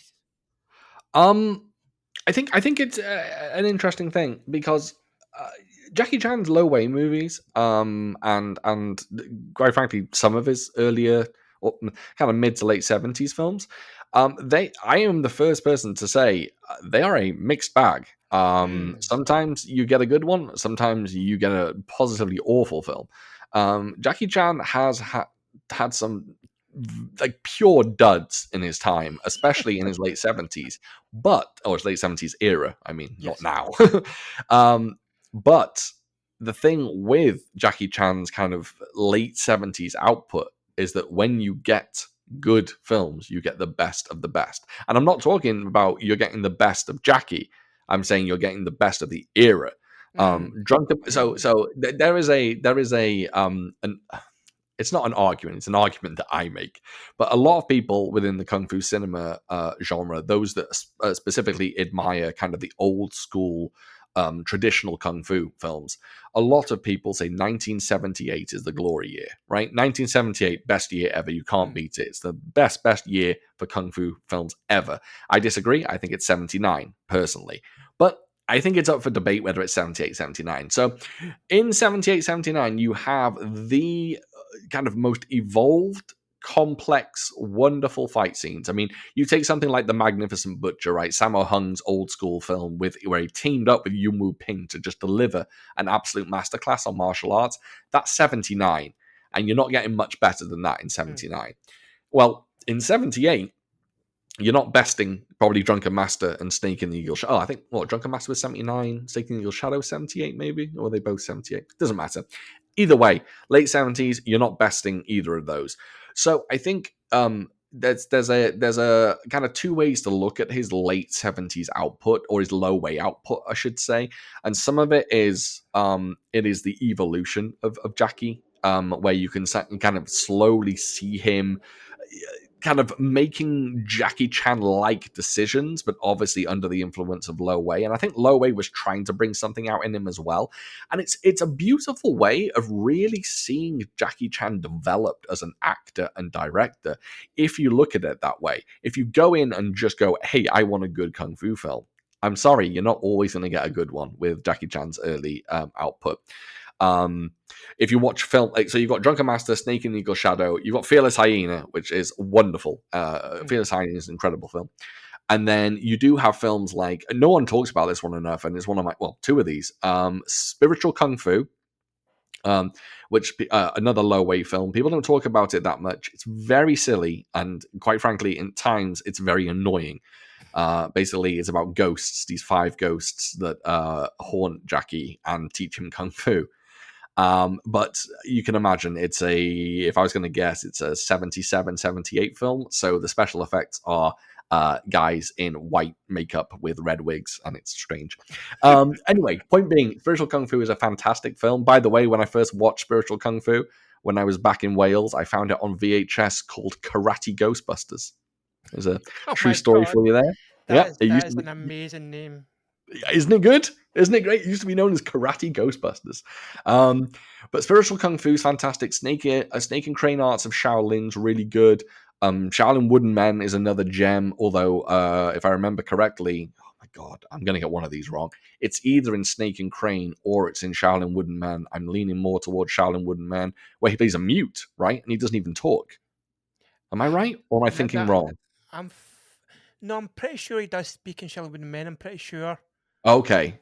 Maybe it's Snake and Crane. And I will say that in a fog of depression and sadness and tears, I'm pretty sure I know what I'm talking in that one. But what I kind of noticed is, kind of interject there for a second, Shaun, is that most of those ones do sort of tend to end the same sort of way.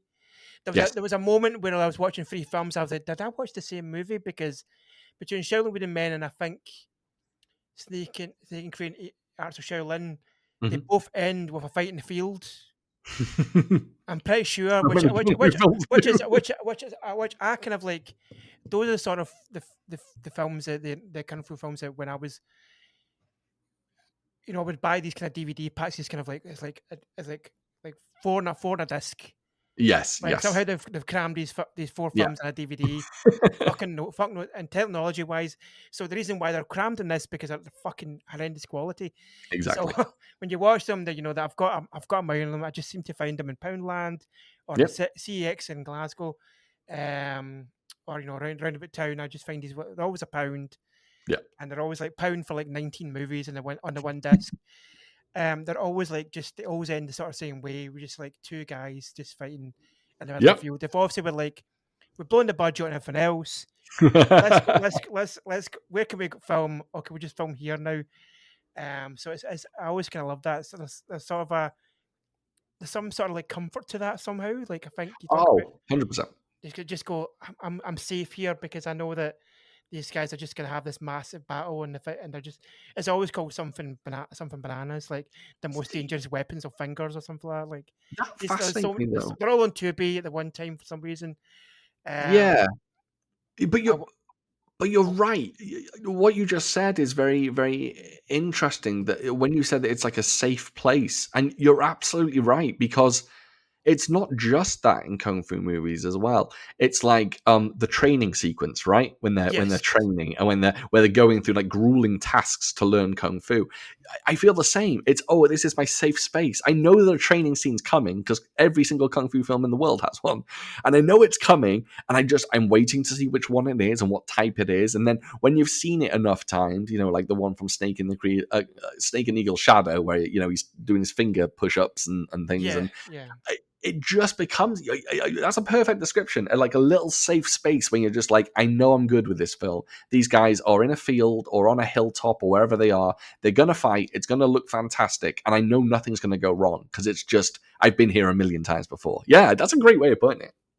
Yes, like I recently watched a film called The Leg Fighters. Oh, what a gem! Yeah, I was on Arrow. I was like, I want to stray a little bit away from Shaw Brothers just now in terms of for tonight.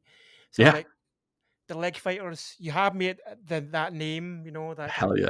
I need to watch this movie. And it was again, like I was talking about, like those sort of montage music, montage bits of people like they have to kick, like rings at the air and stuff like that, and like they're Yeah, throwing barrels, and they're like some guys can be covered in pillows, and it's like, right, I'm just gonna like gonna teach you how to do deadly kicks, and it's I just love those kind of things. Shaw Brothers are like I find are notorious for those kind of things. I can't remember what I watched very recently, and it was just constant like.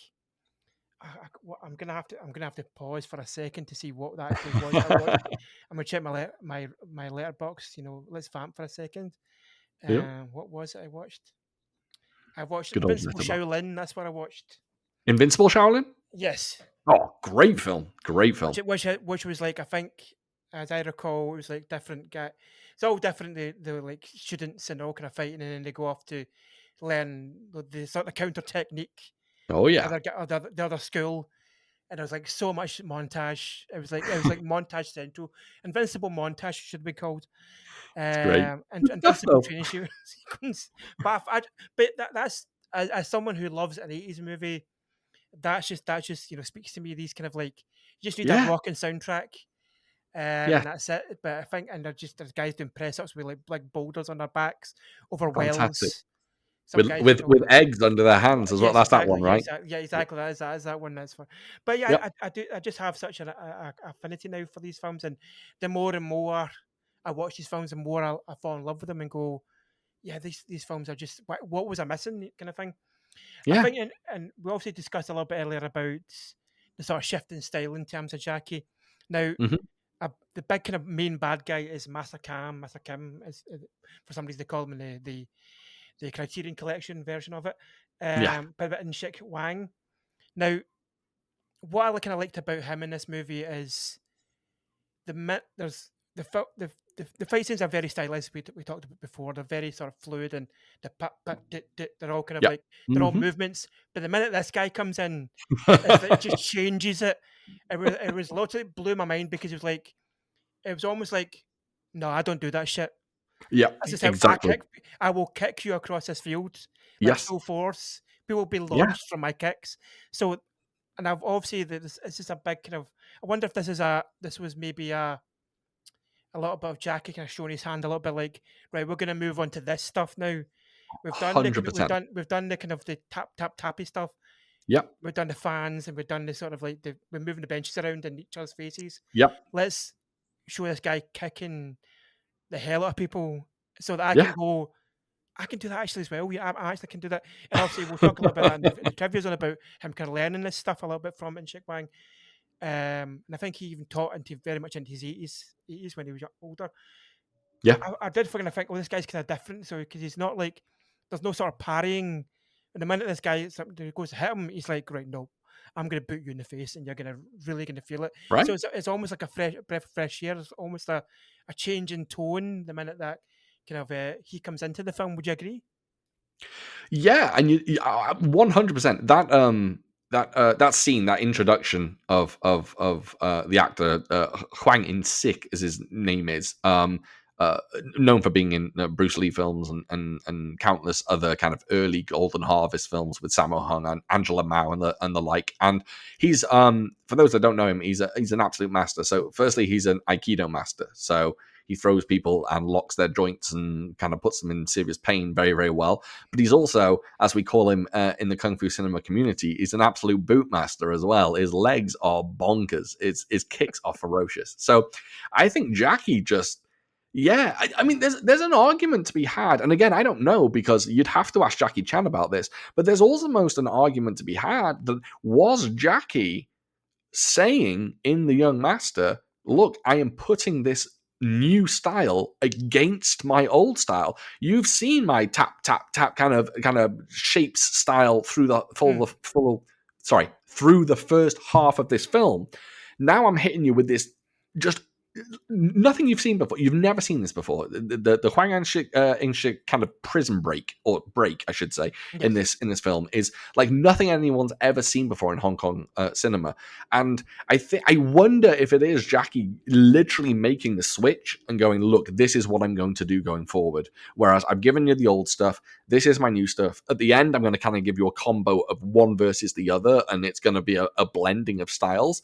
But this is where I'm going. But as for the actual scene itself, no one can argue. It is purely groundbreaking.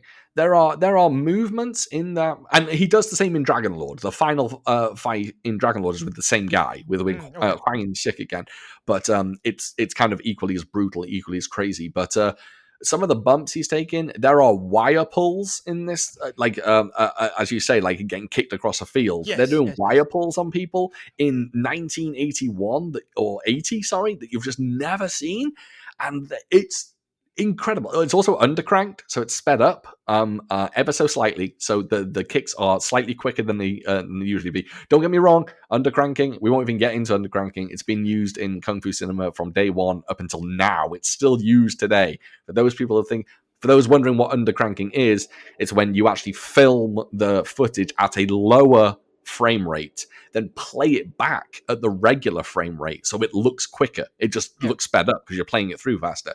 So they would film some fights at a lower frame rate and then just speed them up. And it's been used from 1960s to today. Like I said, you'd be surprised how many Hollywood films are still using it. Roadhouse, the latest Roadhouse, Oh undercranking in yes, that yes, film. yes, yes, yes. So, except it's not called undercranking now; it's just called speeding up because you do it through digital means. Yeah. Anyway, my point being is he was using everything in his arsenal. Jackie Chan was like, I'm going to use all these new techniques. I'm going to use all these tried and true techniques as well, and we're going to give you this almost like new wave genre defining action sequence that no one's ever seen. And it harkens back to so Kung Fu cinema, early Kung Fu cinema, is basically split into two separate choreography types. We call some shapes. Shapes is the exaggerated movements and the tap tap Yes. tap style. That's shapes. And then before shapes, so you're looking at around 1969 to about 1975, 76. We call them bashers, because bashers are very uncomplicated, very just swinging punches and throwing kicks. Bruce Lee is his own thing, so we won't even focus on him. Okay. But Okay. if you watch someone like Jimmy Wang Yu, for example, his earlier films, he's a basher guy. He's very much kind of basher style. Well, Jackie in Young Master gives us this like kind of amalgamation of everything you can do in bashers, everything you can do in shapes. He mashes them together, and he just gives us this gorgeous new style that he just ran with, and really I would say he really debuted it fully in, like you said, Project A earlier, where he was just like, you saw the young master, you saw what I had in me, this is Project A, this is my new thing. So yeah, definitely I think he's trying something very new and very special. And there's quite about talk in terms of research I've done about this film being Mhm. the sort of the first film where Jackie was like, this is what I do now. This is my choreography. I'm going to try this out a little bit and try and make this a bit different. I do Yeah, wonder if there was, maybe you could speak to this, maybe not, but would there maybe be a bit of a kind of backlash about the changing of sort of this sort of style and this time period? Because obviously yeah, we're coming out the 70s, we're going into later on, we're going to different style of martial arts with with Samo and yeah, kind of Jackie and Ewan obviously kind of carrying that flag, and obviously we're going into kind of Michelle Yeoh and Cynthia yeah. Rothrock and all those guys Hmm. and coming over. I wonder if there was a kind of a backlash of like, no, we don't want things to change in terms of. I think when I spoke to kind of Johnny from Fanatical Dragon, he Yeah, kind of talked about there was sort of there was a kind of a hesitancy when it comes to Shaw Brothers about moving on from this kind of traditional martial arts, and you kind of touched on a little bit yourself about they didn't really want to stop with that sort of those kind of period pieces, yeah. those sort of like where it kind of the kind of Shaolin monks, the sort of the traditional Hmm. kind of robes and the tap tap, the shapes, Hmm. the usual words, Yeah. of those kind of kung fu movies. Do you think that like there was a bit of a hesitancy from Jackie's side and also from from the guys from kind of Golden Harvest, who maybe Hmm. arguably could be the guys that were sort of the pioneers of that, putting kind of stock into Jackie and Yeah, moving forward I, and I think I making think these you're going the right movies. way there. Yeah, I think I don't think there was any hesitance or reluctance in Jackie. I think Jackie knew what he wanted to do.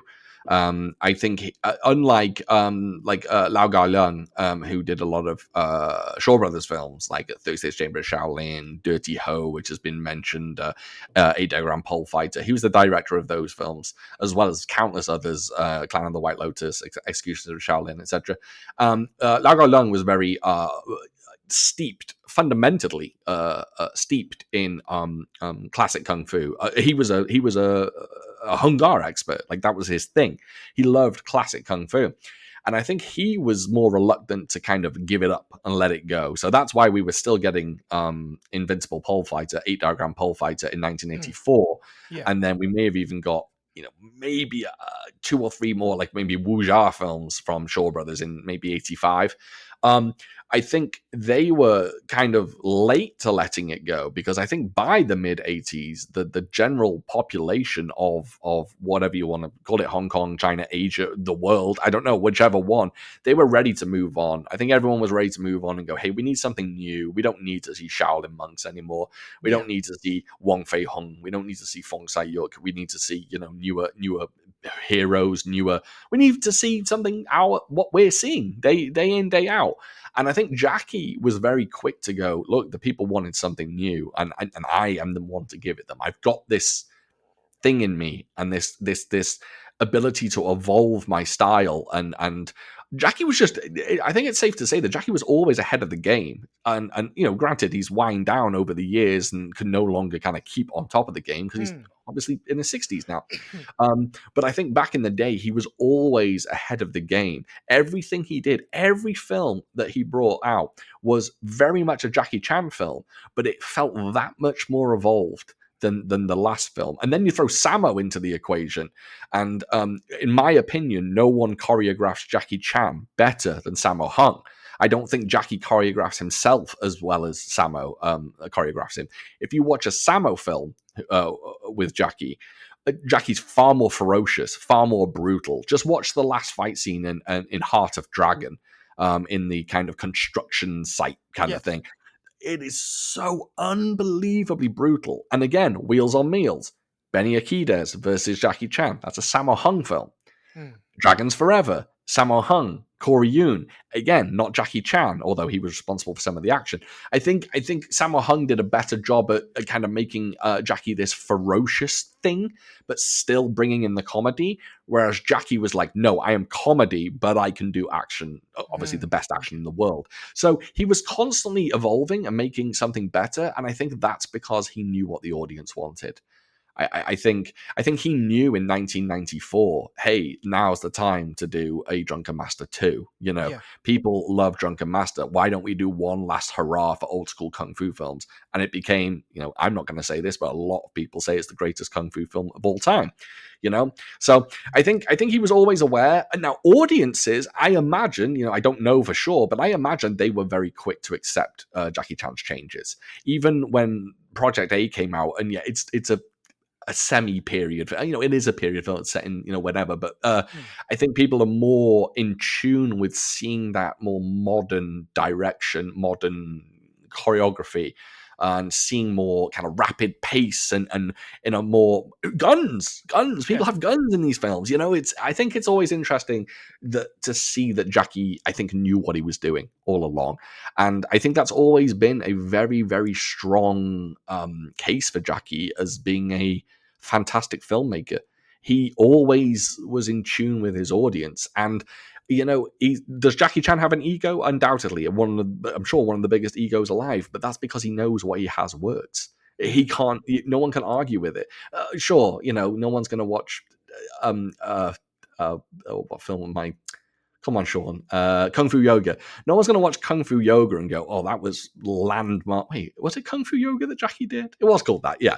No one's going to watch Kung Fu Yoga and go, oh, yeah, this is the best film ever made, because it's not. But that's because it's Jackie in his later days. But in his 80s and even his 90s stuff Rumble in the Bronx like defined a 90s era of martial arts cinema in the West. And First yeah, Strike as well. First Strike, an amazing movie. First Like, Strike, exactly. He defined so many eras in Hong Kong action cinema and to a degree Western cinema. Even if you think of Rush Hour redefined things. Rush Hour like reignited the love of the buddy cop movie. And this is probably risky in saying this, but I'm going to say it. There were aspects of Rush Hour that broke down barriers and racial relationships on film.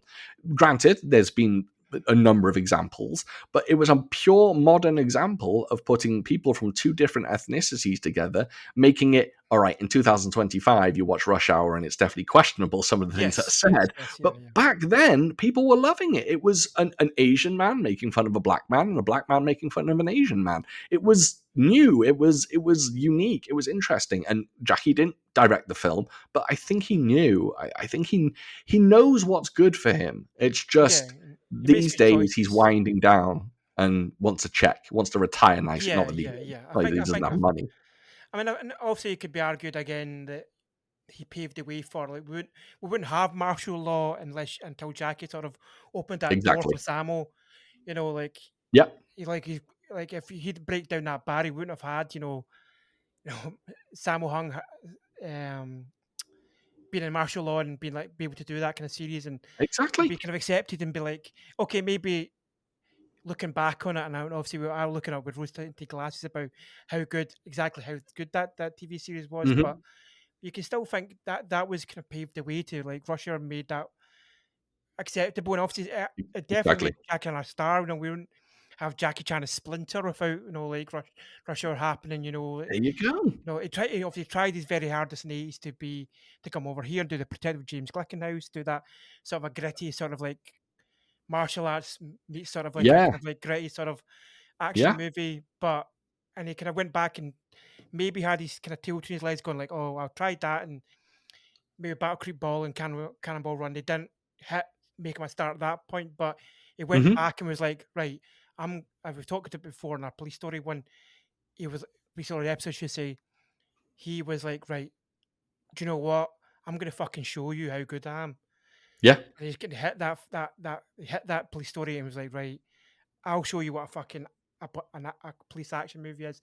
I'll show you Exactly. Hong Kong can do this type of action, Hollywood action, and then again we can push into sort of maybe that it could be argued that John Woo's like, do you know what? Okay, we can Yeah. do those kind of films in Hong Kong, Exactly. and now I've done the kung fu thing, I've done the traditional martial arts thing.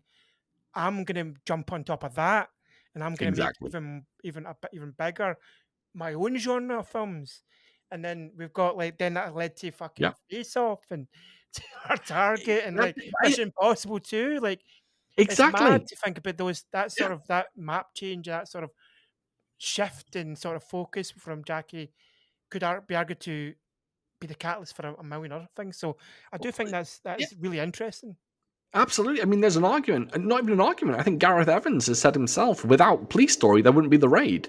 And I'm willing to even No, bet that if you interviewed enough people and did enough kind of research on it, I think you could even put the connection to say that if there wasn't a Police Story, you probably wouldn't have a John Wick. I think there's a connection I there. would say so. Yeah, I would say so. I would Yeah, think that. in the like evolution or evolution. Sorry, Yeah. There's I'm like British, but I speak American sometimes. In the evolution of action, it's safe to say that Police Story kind of created the mold for modern kind of martial arts focused yeah. action cinema. But Yeah, some of these, yeah, if you look at those films like Keanu, obviously we've talked about Speed in previous episodes and stuff. Um, and The Matrix again, which again is another kind of groundbreaking movie in terms of yes, action and yeah, influenced a million different people to do slow motion effects, and that again was John Woo before, and like exactly, like just bullet time, just the same thing from Chow Yun Fat jumping across a tea house and exactly. double Berettas and stuff. So Yeah, that I think that all these things have so many things, and I'm sure if you spoke to Keanu, I'm sure Scott Adkins has kind of talked about this in this hmm podcast about when he spoke to Keanu, was that he has such a reverence, and that's why it makes John Wick so interesting, appealing to me as an action fan too, because I Yeah. can go, okay, I can see where you've pulled that from. I can see those kind of wires and where the veins of that this film has come from, because Yeah. you've shown a reverence, and also not only shown a reverence for those films, but also those actors. Bringing in Donnie Yen, we're going to have Chow Yun Fat in the sort of offshoots of that. We've had Mark Dacascos, a guy that went through the '90s, being like the action guy, like Crying Right. Freeman and Drive and stuff like that. So bringing him on board, bringing Scott Adkins in. I mean, Scott Adkins, not my favorite guy in the world, but I can always admit that he is a great actor, and he Yeah. makes good movies and movies that are watchable and fun. Yeah. Just Diablo just recently was a very fun and It's a crazy fun movie. film. Marcus Azor. He's again another guy in John Wick. So it, Yeah. that is sort of like is we always a lot of reference is shown to the Expendables in terms Yes. of that's when we look at like showing reference to action movies in the 80s and 90s. That's the film that we should touch on. But no, I think John Wick is a bigger searchlight, almost like spotlight on those movies, because okay, yeah, we get to see Jean-Claude Van Damme as a bad guy. We get to see Mel Gibson as a bad guy. We get your sort of your cameos from Chuck Norris and Yeah. Jet Li's and those kind of movies. But I feel like if we're talking about a pure love letter to action cinema, Right. the John Wick movies are always the ones I would say no. These are the guys don't have to see Stallone and Arnie. Exactly. Different, maybe not even in different fucking, probably in different rooms getting filmed at some point. Bruce Willis just not bothered to act. Just like I'm just turning up for a one line and I'll go up the road. Exactly. Yeah. Like Yeah. I I just think think I think that's a big. Now we've gone a massive tangent here, but I think that's the interesting thing when you look at these movies that, and you do find out is that you can all kind of ties back to just one change and something becomes the catalyst for a million different branches of a it's the tree. butterfly effect, right? Exactly, Essentially, exactly. it's Fast and Cushion. exactly my favorite film. Yep. Just it's a small scale butterfly effect that one film has some kind of degree of evolution in it in terms of action, and then like 10 films understand that and take it forward, and then another 10, and then blah, blah, blah, blah, blah, and then eventually you get John Wick 4, Ballerina, or whatever's coming out next, Yeah. Kane, and I think that's it. I think there are so many possibilities for action films to kind of have some significant impact on the genre as a whole. And then so many films kind of fall short and don't give us that. No, I won't say fall short, actually. I shouldn't say that, because I don't expect every action film to evolve or to push the genre along. Far from it. The first Expendables film, it works very well for what it is. It's Yes. a fun film. I will never argue that that's a bad film. I very much enjoy it, and I think there's very, and I think, I'll be honest, I think the Expendables kind of kicked off something else by itself. This kind of nostalgia for yesterday's action heroes. And don't get me wrong, I think it's all good and well that, in my opinion, Police Story kind of fed into, I don't know, John Wick 3, for example, but the Expendables also fed into it. Would we actually have had Mark Dacascos in John Wick 3 if the idea of taking quote-unquote older action stars and bringing them into new Hollywood, or whatever we want to call it, would we have had that without the Expendables?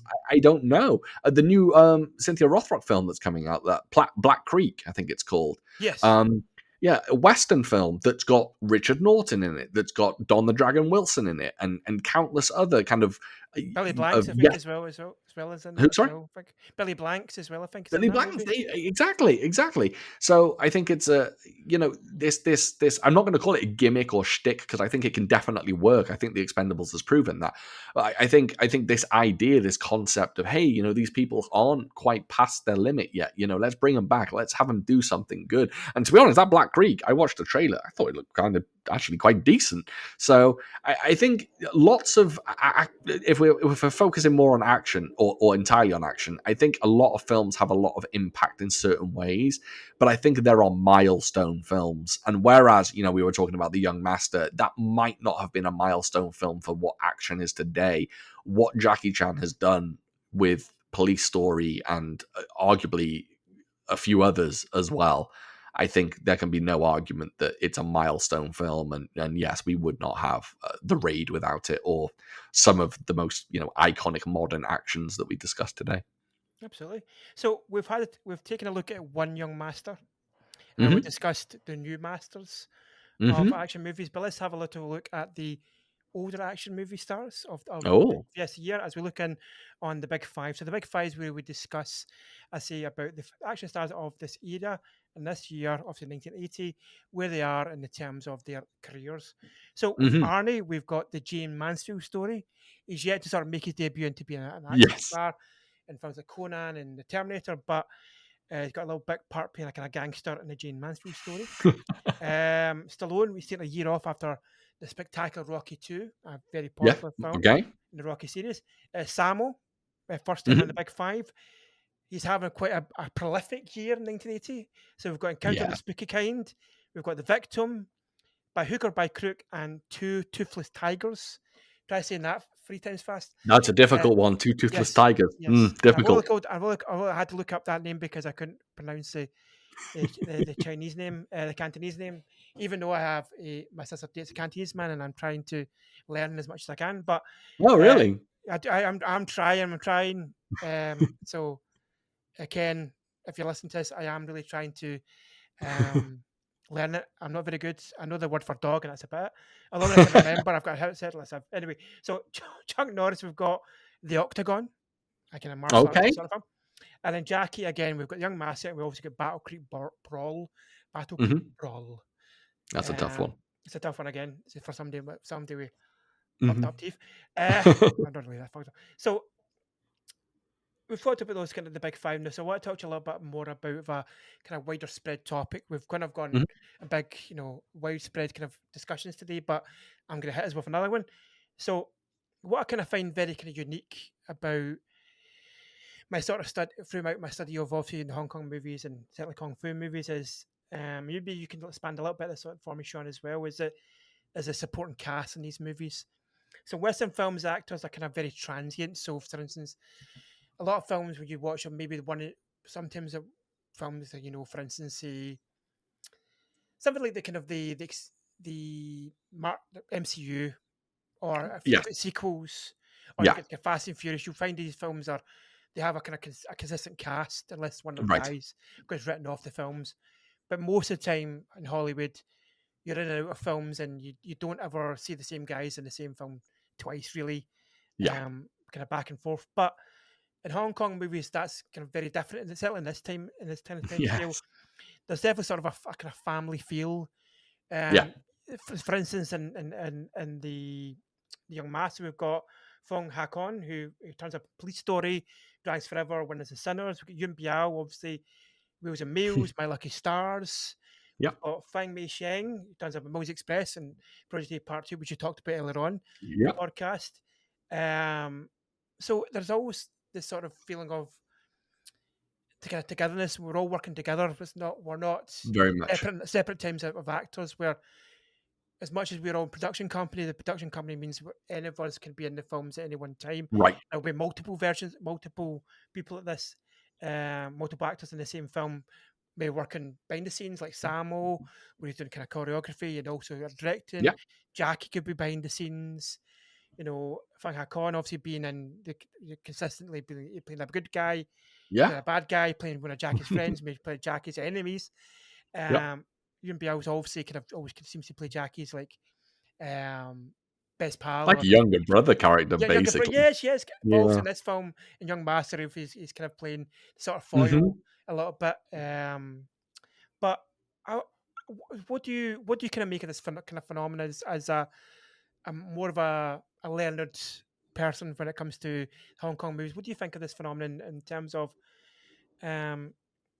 obviously we're in times we always hear about actors kind of button heads with each other, Yeah. and fights on screen, fights in the back, and on set, or actors kind of button heads with kind of directors. It Hmm. doesn't seem to be the case in Hong Kong. Yeah, I think it comes from a very interesting place, right? It comes from a place of, this is what I've gathered over the years. It comes from a place of being humble, and being humble because if you look at all these stars or actors or they they all come, or most I should say, most come from stunt work. Hmm. So they all grew up, whether it was in Chinese opera or whether it was they just got into the stunt industry at a young age, and they all came up together. And some of them, I mean, just like anything, some of them were better than others at certain things. And they saw, for example, Sammo Hung as a big brother, and like he was the big boss man, and do what he did, or do what he said. Sorry, and I think it's always been wonderful that these actors have kind of stuck to being each other's friends or in each other's close circles, but they've all gone ahead and had their own shining moments as well. You see Lee Hoi Sang, for example, and sure, he's in this as kind of one of the bandits, and yes, he's in Project A as a henchman, but he's also got that iconic scene in the 36th Chamber of Shaolin where he fights Gordon Liu with the double butterfly swords, and I think I think just so many of these actors have just glorious moments. Fung Hak-on, for example, people talk about Fung Hak-on, and like he's kind of this star that people outside of Hong Kong cinema don't really know about, and he is an absolute legend. He's been in everything, and he's directed films. He directed a fantastic old school film called, or was that Wilson Tong?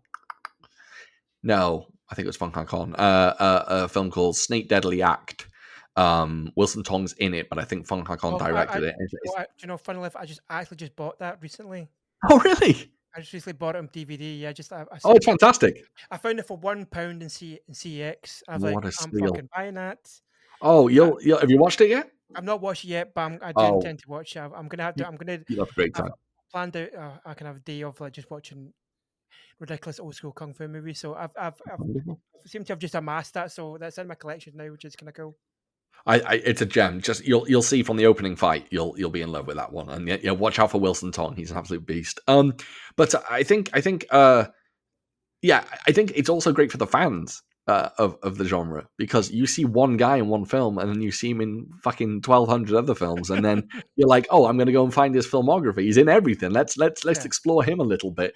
And there's actors that that like you see their faces. I mean, let's talk about Wilson Tong for a second. Wilson Tong pops up in everything. He's all over the place. Wilson Tong. He's in so many films. He was a fantastic stunt performer and fight performer back in the day, and his nickname was the Foot Doctor, because he could move his legs. He has some good legs on him. So his nickname was the Foot Doctor, which is such a fantastic name. For those that don't know, by the way, also in the UK, a lot of kung fu cinema stars were given nicknames. It's just this kind of weird thing. Lung Ka Yan, for example, is known as Beardy. I'm sure everyone Oh yeah, yeah, sure, pretty who easy. knows kung fu films knows him as Beardy, because he's one of the only kung fu stars that had a beard. Anyway, point being, I think it's glorious as a fan, so you can kind of go, wait, you're basically with the living embodiment of the Leonardo DiCaprio meme, where he's just pointing at the screen, Yes, because yes, we're yes. going, I've seen that guy a million times. He's been in everything, and I think it's just this. It makes the bubble of the the Hong Kong action world that much smaller, but in a good way. It makes it less imposing to kind of seek out. You see, I don't know, I'm trying to pick some random actor that you see Chi Kwan Chun or Chen Kwan Tai in a film, and you go, that guy really fought well in that film. I would like to see more of his films. and then you see like 12 other films where he fights against someone, and in those 12 films he fights against 12 different people that are all equally as good as him, and you're like, well, now I've got to search for them, and they're in countless films, and it just becomes this wonderful menagerie of just people it's never 6 degrees of Kevin Bacon, it's 1 degree of Jackie Chan. That's all it is. Everyone's 1 degree from Jackie Chan, and then 1 degree from each other, and you kind of bounce around in this glorious like cosmos or solar system of Hong Kong stars, and you'll eventually get to Chow Yun Fat, and from Chow Yun Fat you'll get to whoever, Lau Ga Young, and from Lau Ga Young, it's just crazy. You're all over the place. And then, like you said earlier, you find out about Moon Lee and Yukari Ashima, and just you bounce around, and Jet Li pops up. And I just think it's such a wonderfully decent, like I said, cosmos of kind of exploration for a fan. And I count myself very, very lucky that I am in. And don't get me wrong, someone could come to me and go, by the way, Shaun, the fucking let's think, the Japanese art house genre is exactly the same. You know, they're all connected. I don't know. This is my genre, so I kind of know enough about this genre. If someone wants to tell me that there are a slew of Ukrainian ballet films that all have people connected in it, by all means, wonderful, great. But I know this genre, so I think it's just wonderful to kind of be a fan, and I love that people are always still kind of in touch with each other. And even to this day, if you watch the fantastic documentary that, funny enough, is on Hayya, so I implore everyone to get it. There is a documentary on Hayya called Kung Fu Stuntmen, sorry. Yes. And it is a documentary all about Hong Kong stuntmen. And it has everyone in it. It has from Sammo Hung to people like Mang Hoi. Mang Hoi starred in films like Hell's Wind Staff and kind of like classic old school stuff. And he's popping up in this, just talking about the stunt work he's done. And there's a brilliant, I can't remember who tells it. It might be Mars. Mars is one of Jackie Chan's kind of go-to stunt people. And I think he might tell this story where back in the day, and I'm probably doing it a disservice, but back in the day, the stuntmen would always go to one kind of cafe or one kind of like restaurant, and they would all crowd round this one payphone waiting for it to ring. And depending on the director who rang, like they would go, like, I need 8 stuntmen for this, but we're going to do this, and then they'd go and get work.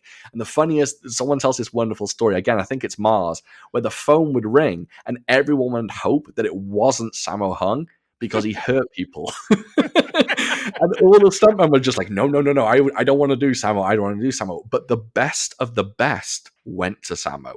And they did those stunts, and they were the ones that were just like, okay, this is the people we keep on, and we get them for Jackie films, we get them for Corey Yoon films, and it just, they built this wonderful kind of community of stunt players, and the stunt players eventually, you do stunts enough, they'll go, well, hang on a minute, can you act? Yeah. Can you read lines? And, you know, people like the Venom Mob from Shaw Brothers, you know, your Philip Kwok and your Lu Fengs, they were all Chinese opera guys. They can jump and spin and flip and use weapons and do kung fu. And eventually Chang Che went to them and said, well, you guys can act. You know, let me put you in this film called Five Deadly Venoms. And the rest is history for them. Now they are known as the Venom Mob. And from the Venom Mob, you can find the baby Venoms that people call the baby Venoms. And then from the Venoms, you can also go over here and find Ti Lung and Chang Quan Tai. And yeah, it's a wonderfully kind of niche universe that we've got to dip our fingers into. And I think it's wonderful. So it works. It works in two ways. That it works for the fans and it works just for the actors because they know who they can rely on. Corey Yoon always had his go-to guys. Choi Hark always had his go-to guys, and it's just a wonderful kind of way of self-propelling a genre without like needing new faces and new talent. You know, granted, it got to the 90s and definitely the 2000s, and more new faces were needed. But even then, we talk about the 2000s. Donnie Yen had been doing films since 1980, and even in the 2000s, Donnie Yen came back for a resurgence, and everyone fell in love with him again. So even the old people or older people are still, you know, first and foremost, I watched a film this week that has a Sammo Hung cameo in it, and the cameo makes the film about fucking 10 times better. It's great. I think it's just something I do find it just kind of wholly unique. As someone who's kind of grown up watching mostly Hollywood movies and kind of seeing actors, and sometimes Hmm. you do the Leonardo DiCaprio with the what or Leonardo DiCaprio meme, or what I Yeah. call the kind of Clint Howard phenomenon. Yes. And you go, Yes. that guy, that guy's in this. What? Who's that guy from that movie? That guy from that movie. Or the Brian Dennehy effect, perhaps. There's always going to be, they're always going to need a fat cop, Yeah. as part of Patton Oswalt once said. But I just find it very, very interesting that this is something that's completely different from that. It's not just a case of like just one guy or two guys kind of pop up in a Billy Blanks movie or something, or like Right. a John Murray. Obviously, here was obviously quite kind of prominent with kind of having Billy Blanks in his movies, and the same again Yeah. for him, and then having there's Richard Norton who kind of kicks in those kind of things, or Hmm. maybe having oh god, what is I've completely blanked on the name for Lopan from Big Trouble in Little China. Uh, J- no, I'm not great with that either. No, John? No, no, no. I'm not even going to try it. well, I'll insert it here. Peter, Okay, someone. yes. So essentially, so it's always kind of interesting to see watch his movies and go, but you're just completely caught. You're constantly going that guy, that guy, that guy, that guy, that guy, that guy, Yeah. that guy. So it's interesting. Obviously, you talked about the stunt team that Jackie had, the kind of group of guys. He was like, these are the guys I trust. Yeah. With stunts, and some guys. I think recently they were talking about one of the guys was like just. He was always like Jackie's like just the fall guy. If Jackie has something where he had to fall on his arse or fall on his head, like obviously there's that one where he kind of falls through the different canopies. Yes. I think is that me. What film is that again? Project A. Yes. Hmm. So that's like just like if I have the dangerous stunt, Jack will say I'll go and do a good stunt, but I'm not gonna fucking do that. I'll get this guy to do it. Like so, he would just sort of be the kind of the guy to kind of push forward and kind of push the envelope in terms of how much can I hurt this guy and let him. He'll come back Yeah. for the paycheck the next movie I make. So and always like I can't always I always champion every time I watch a Jackie movie is the best part of the movie is not always the best part, but the thing I'm always looking forward to is the end credits. Police Story is obviously the biggest kind of proponent of these, but they just seeing that kind of music and then seeing obviously Jackie in a pair of shorts, like as Yeah. something gets blown up or getting hurt, badly or falling down a flight of stairs or an escalator. It's always kind of fun to see these things, but I think that's just something that's wholly Hong Kong, and I think it's something that they can also be proud of that they have Yeah. such camaraderie that they can just be in these movies all together, and they turn off. Obviously, they will turn off into get into some horror bloodshed movies and some Girls with Guns movies, and they're kind of Yeah. Yeah. case of Dick Way, which is he seems to be in everything from the Shaw Brothers movies to like to Dick Way's and everything. Dick yeah, Way's in my home everything. movies somehow. Yeah, so just it turns up in my bathroom sometimes. Exactly. It just, but I mean, I always say if you see Dick Way, you're in for at least an amazing fight. So, anyways, Dick Way will kick someone's head off. yeah, He's well, exactly. I mean, it's yeah. again turned He's up in a the original brutal Shaolin man. as well, but he dies within the first 5 minutes of it because his ass handed to him and then it's poisoned. Spoiler alert for that one. The film is like 30 years old. So all that was very interesting, Sean. I think you'll agree. But do you know what else is interesting? The trivia. So let's go into Yeah. the trivia zone. Love So it.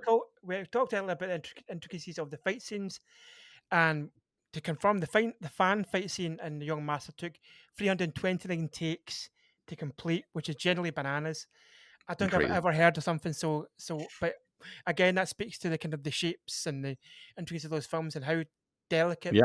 and how accurate they must have to be each time they do these scenes. So I don't know if I imagine a Shaw Brothers movie is just as intricate, certainly like Dirty Hole, Oh, but it makes me wonder how many takes are in I know. certain that are just never talked about. I mean, Jackie openly talked about that because he confessed he was a perfectionist. Yes, So whereas he could have put the fan on a string and like caught it, he's like, yeah, no, I've got to do it. I've got to do it. So I'm sure there are countless Shaw Brothers films that are the same, where they were just like, wait, there was this one move in Crippled Avengers where it took us 200 takes to get. I'm sure, but I guess it just never gets talked about. it's just something you don't ever hear about in terms of like again like Hollywood. You just Yeah, have no. like I'm not doing that a million times. I'm doing 329 takes of that to whip a fan up and down down my hand. I'm not Let's doing that. CGI it. I'll be my trailer essentially. Get CGI exactly. Get Exactly. fucking industrial light and magic on that Hmm. shit. So we know that Jackie wrote, starred, and directed this movie as usual, but he likes to keep himself busy. So he also wrote and sang the film's final song, "Kung Fu Fighting Man." How apt! Over the end credits of this movie. As we talked about in the Heart of Dragon episode with Fatty Karate, Jackie has pipes, even if his songs are a little bit ropey. Mm. And Jackie, we discussed again, was quite impressed with. And now, and I call him Inshik Wang. You call him. He's got a slightly different name. Is that correct? Yeah, he's yeah. Chicken Wang. I say, wait, are you the guy from Enter the Dragon? Yes, the guy who plays Master Kim. Or Kam. So, sorry.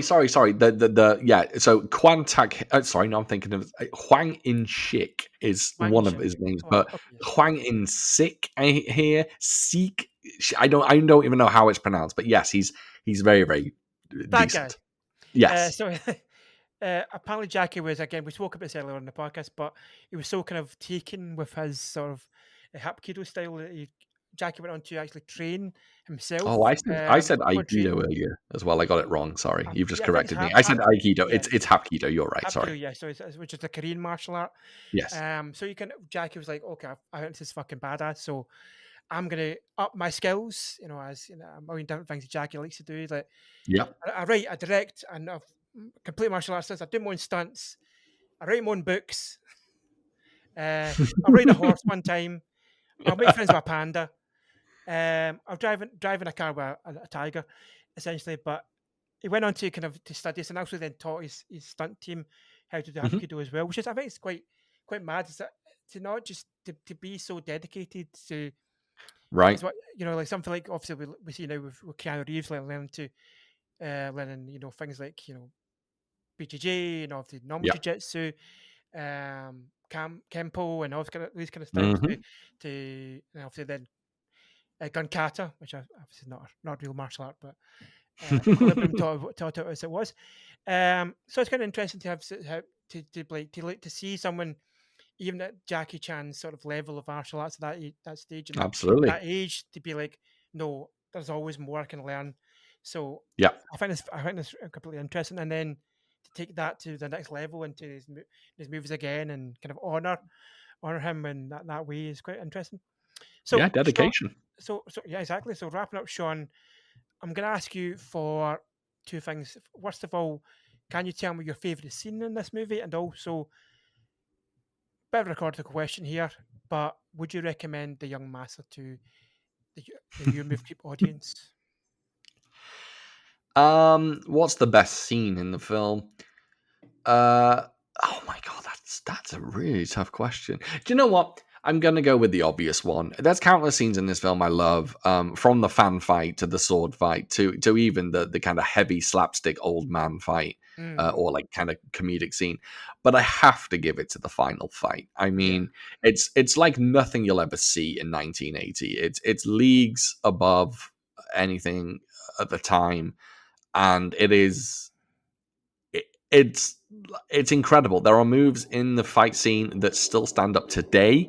Like if you saw one of these moves in the Raid, you wouldn't think twice it was out of place. You'd be like, "Yep, that's amazing." And I just think the final fight in this, it's an evolution, right? It's in Drunken Master, he drinks the rice wine or whatever we want to call Yes. it to get drunk in order to fight. And in Fearless Hyena, he kind of has this kind of unusual style where he just goes crazy at the end to win.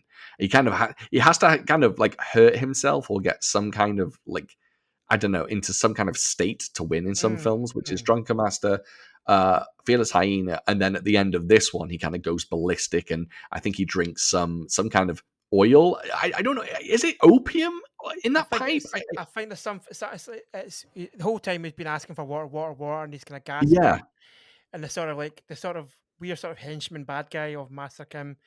He sort of, it's like oil or something from a pipe. He yeah, pours it in his mouth. It's like almost like it looks like olive oil sort of from. He becomes sort of crazed almost. He's got yeah. sort of this glazed look over his face, like Right. he's drunk, but also like it's made him sort of invulnerable to like, so he becomes sort Exactly, of like a right? Terminator almost at the Yeah, end. he does the same in Drunken Master 2 though, where he drinks the industrial alcohol and Yes. he becomes immortal essentially, and he does it in this, and that's that's a perfect example. Jackie Chan did something in 1980 that he would repeat in 1994, and it would still sell. It was still genuine. So I think if anyone like is not interested in the Young Master, which okay, if you're not, you're not. That's fine. But I implore you, just if you really want to see just something special, just go on YouTube and just watch the final fight. It's worth it. But you should really watch the. To answer the second question, yes, of course, I would recommend this. Now, I would also go one step kind of beyond that. I'm going to be a bit cheeky and kind of answer that question in two ways. Okay. One, I would definitely recommend The Young Master. It's a classic Jackie Chan film. Everyone should see it. It's wonderful. But on top of that, I would also recommend it if you are not into Hong Kong cinema. The Young Master is a perfect entry film to the genre. Let's not say Hong Kong cinema. Let's say Kung Fu cinema. Let's call it Kung Fu. So Kung Fu cinema, if you really, really want a film that will really be very accessible, and you will be able to look at for example, the cast list and find other films related to that one that are equally as good. I think Young Master is a great place to start, more so than Drunken Master, because Drunken Master has some odd humor, some slapstick stuff that doesn't quite work. The Young Master does not have that. It's impeccably funny all the way through. So if you're looking for a first-time film where you're just like, hey, I haven't really gotten into Jackie Chan's older stuff, where do I go? Or I want to watch a Kung Fu film for the first time. Which one should I watch? I, as someone who has been kind of into the genre for 30 plus years, I would say The Young Master is a perfect place to start. So highly recommended. That's amazing. Well, what now? It's all figure wrapping up then, Shaun. I think that I have to ask you. No, my God, stop that. Try that again. So, big thanks to you, Shaun, for coming on and being a wonderful guest. This has been No problem. an incredible conversation. I think It you'll has. enjoy it. Hopefully, we'll see you again on the podcast, and maybe you'll Would love to. face the Wheel of Cheddar on the future episodes. We'll get you to Wonderful. Yeah, I finish up. did pick. I won't say which one. I did pick a second film as well in the Okay, list. okay, interesting. But we will definitely see for that one. But we'll definitely put you against the Wheel of Cheddar, and you'll get to talk about a ropey action movie Sounds in the good. future. So as usual, so what I'm going to ask you to do now, Shaun, is please feel free to plug away and tell about the Keeps at Home about your projects you've got going at the moment. Thank you so much. So I actually have a lot going on at the moment. So firstly, please feel free to visit my YouTube channel.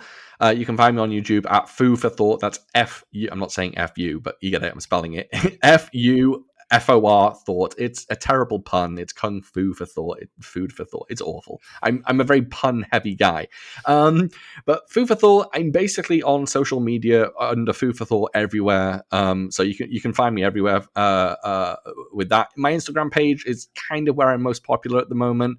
I tend to post a lot on Instagram, lots of fight scenes, lots of kind of stills from Kung Fu films and things like that. But YouTube would be the greatest place to support me. Unfortunately, I just put my podcast to bed. We just recorded the last episode of the Foo for Thought podcast, but I still have the Mic'd Avengers podcast, who I do with the Fanatical Dragon and Martial Arts Theatre 3000. Sorry, this plug is so long, but I do a podcast with them where we actually review a different martial arts film or Asian cinema film every episode, and it's kind of a deep dive into that film. And then, lastly, you might find me on a few Blu-ray releases. You can find me on a few releases from TerraVision. I am on their Game of Killers release and their Old Master release. I did 2 video essays for them. And I can happily say that I have a new video essay right around the corner. I can't say what release it's for. I can't say what label it's for. But I can say that from what I've gathered, and I might be saying too much, I believe it's a release that's dropping this year. And I will also have a brand new video essay on a particular actor that I can't say on that particular release as well. So basically, if you look for Food for Thought, you'll find me. Excellent. So as usual, you guys at home can find the show on all podcast try it again. As usual, you guys at home can find the show on all podcast streaming platforms on Twitter, Instagram, Threads, and Blue Sky, Your MC Podcast. You can follow the YouTube on Your Move Creep Pod. You can also email the show and get into our mailbag with your queries and comments at yourmovecreeppodcast@gmail.com.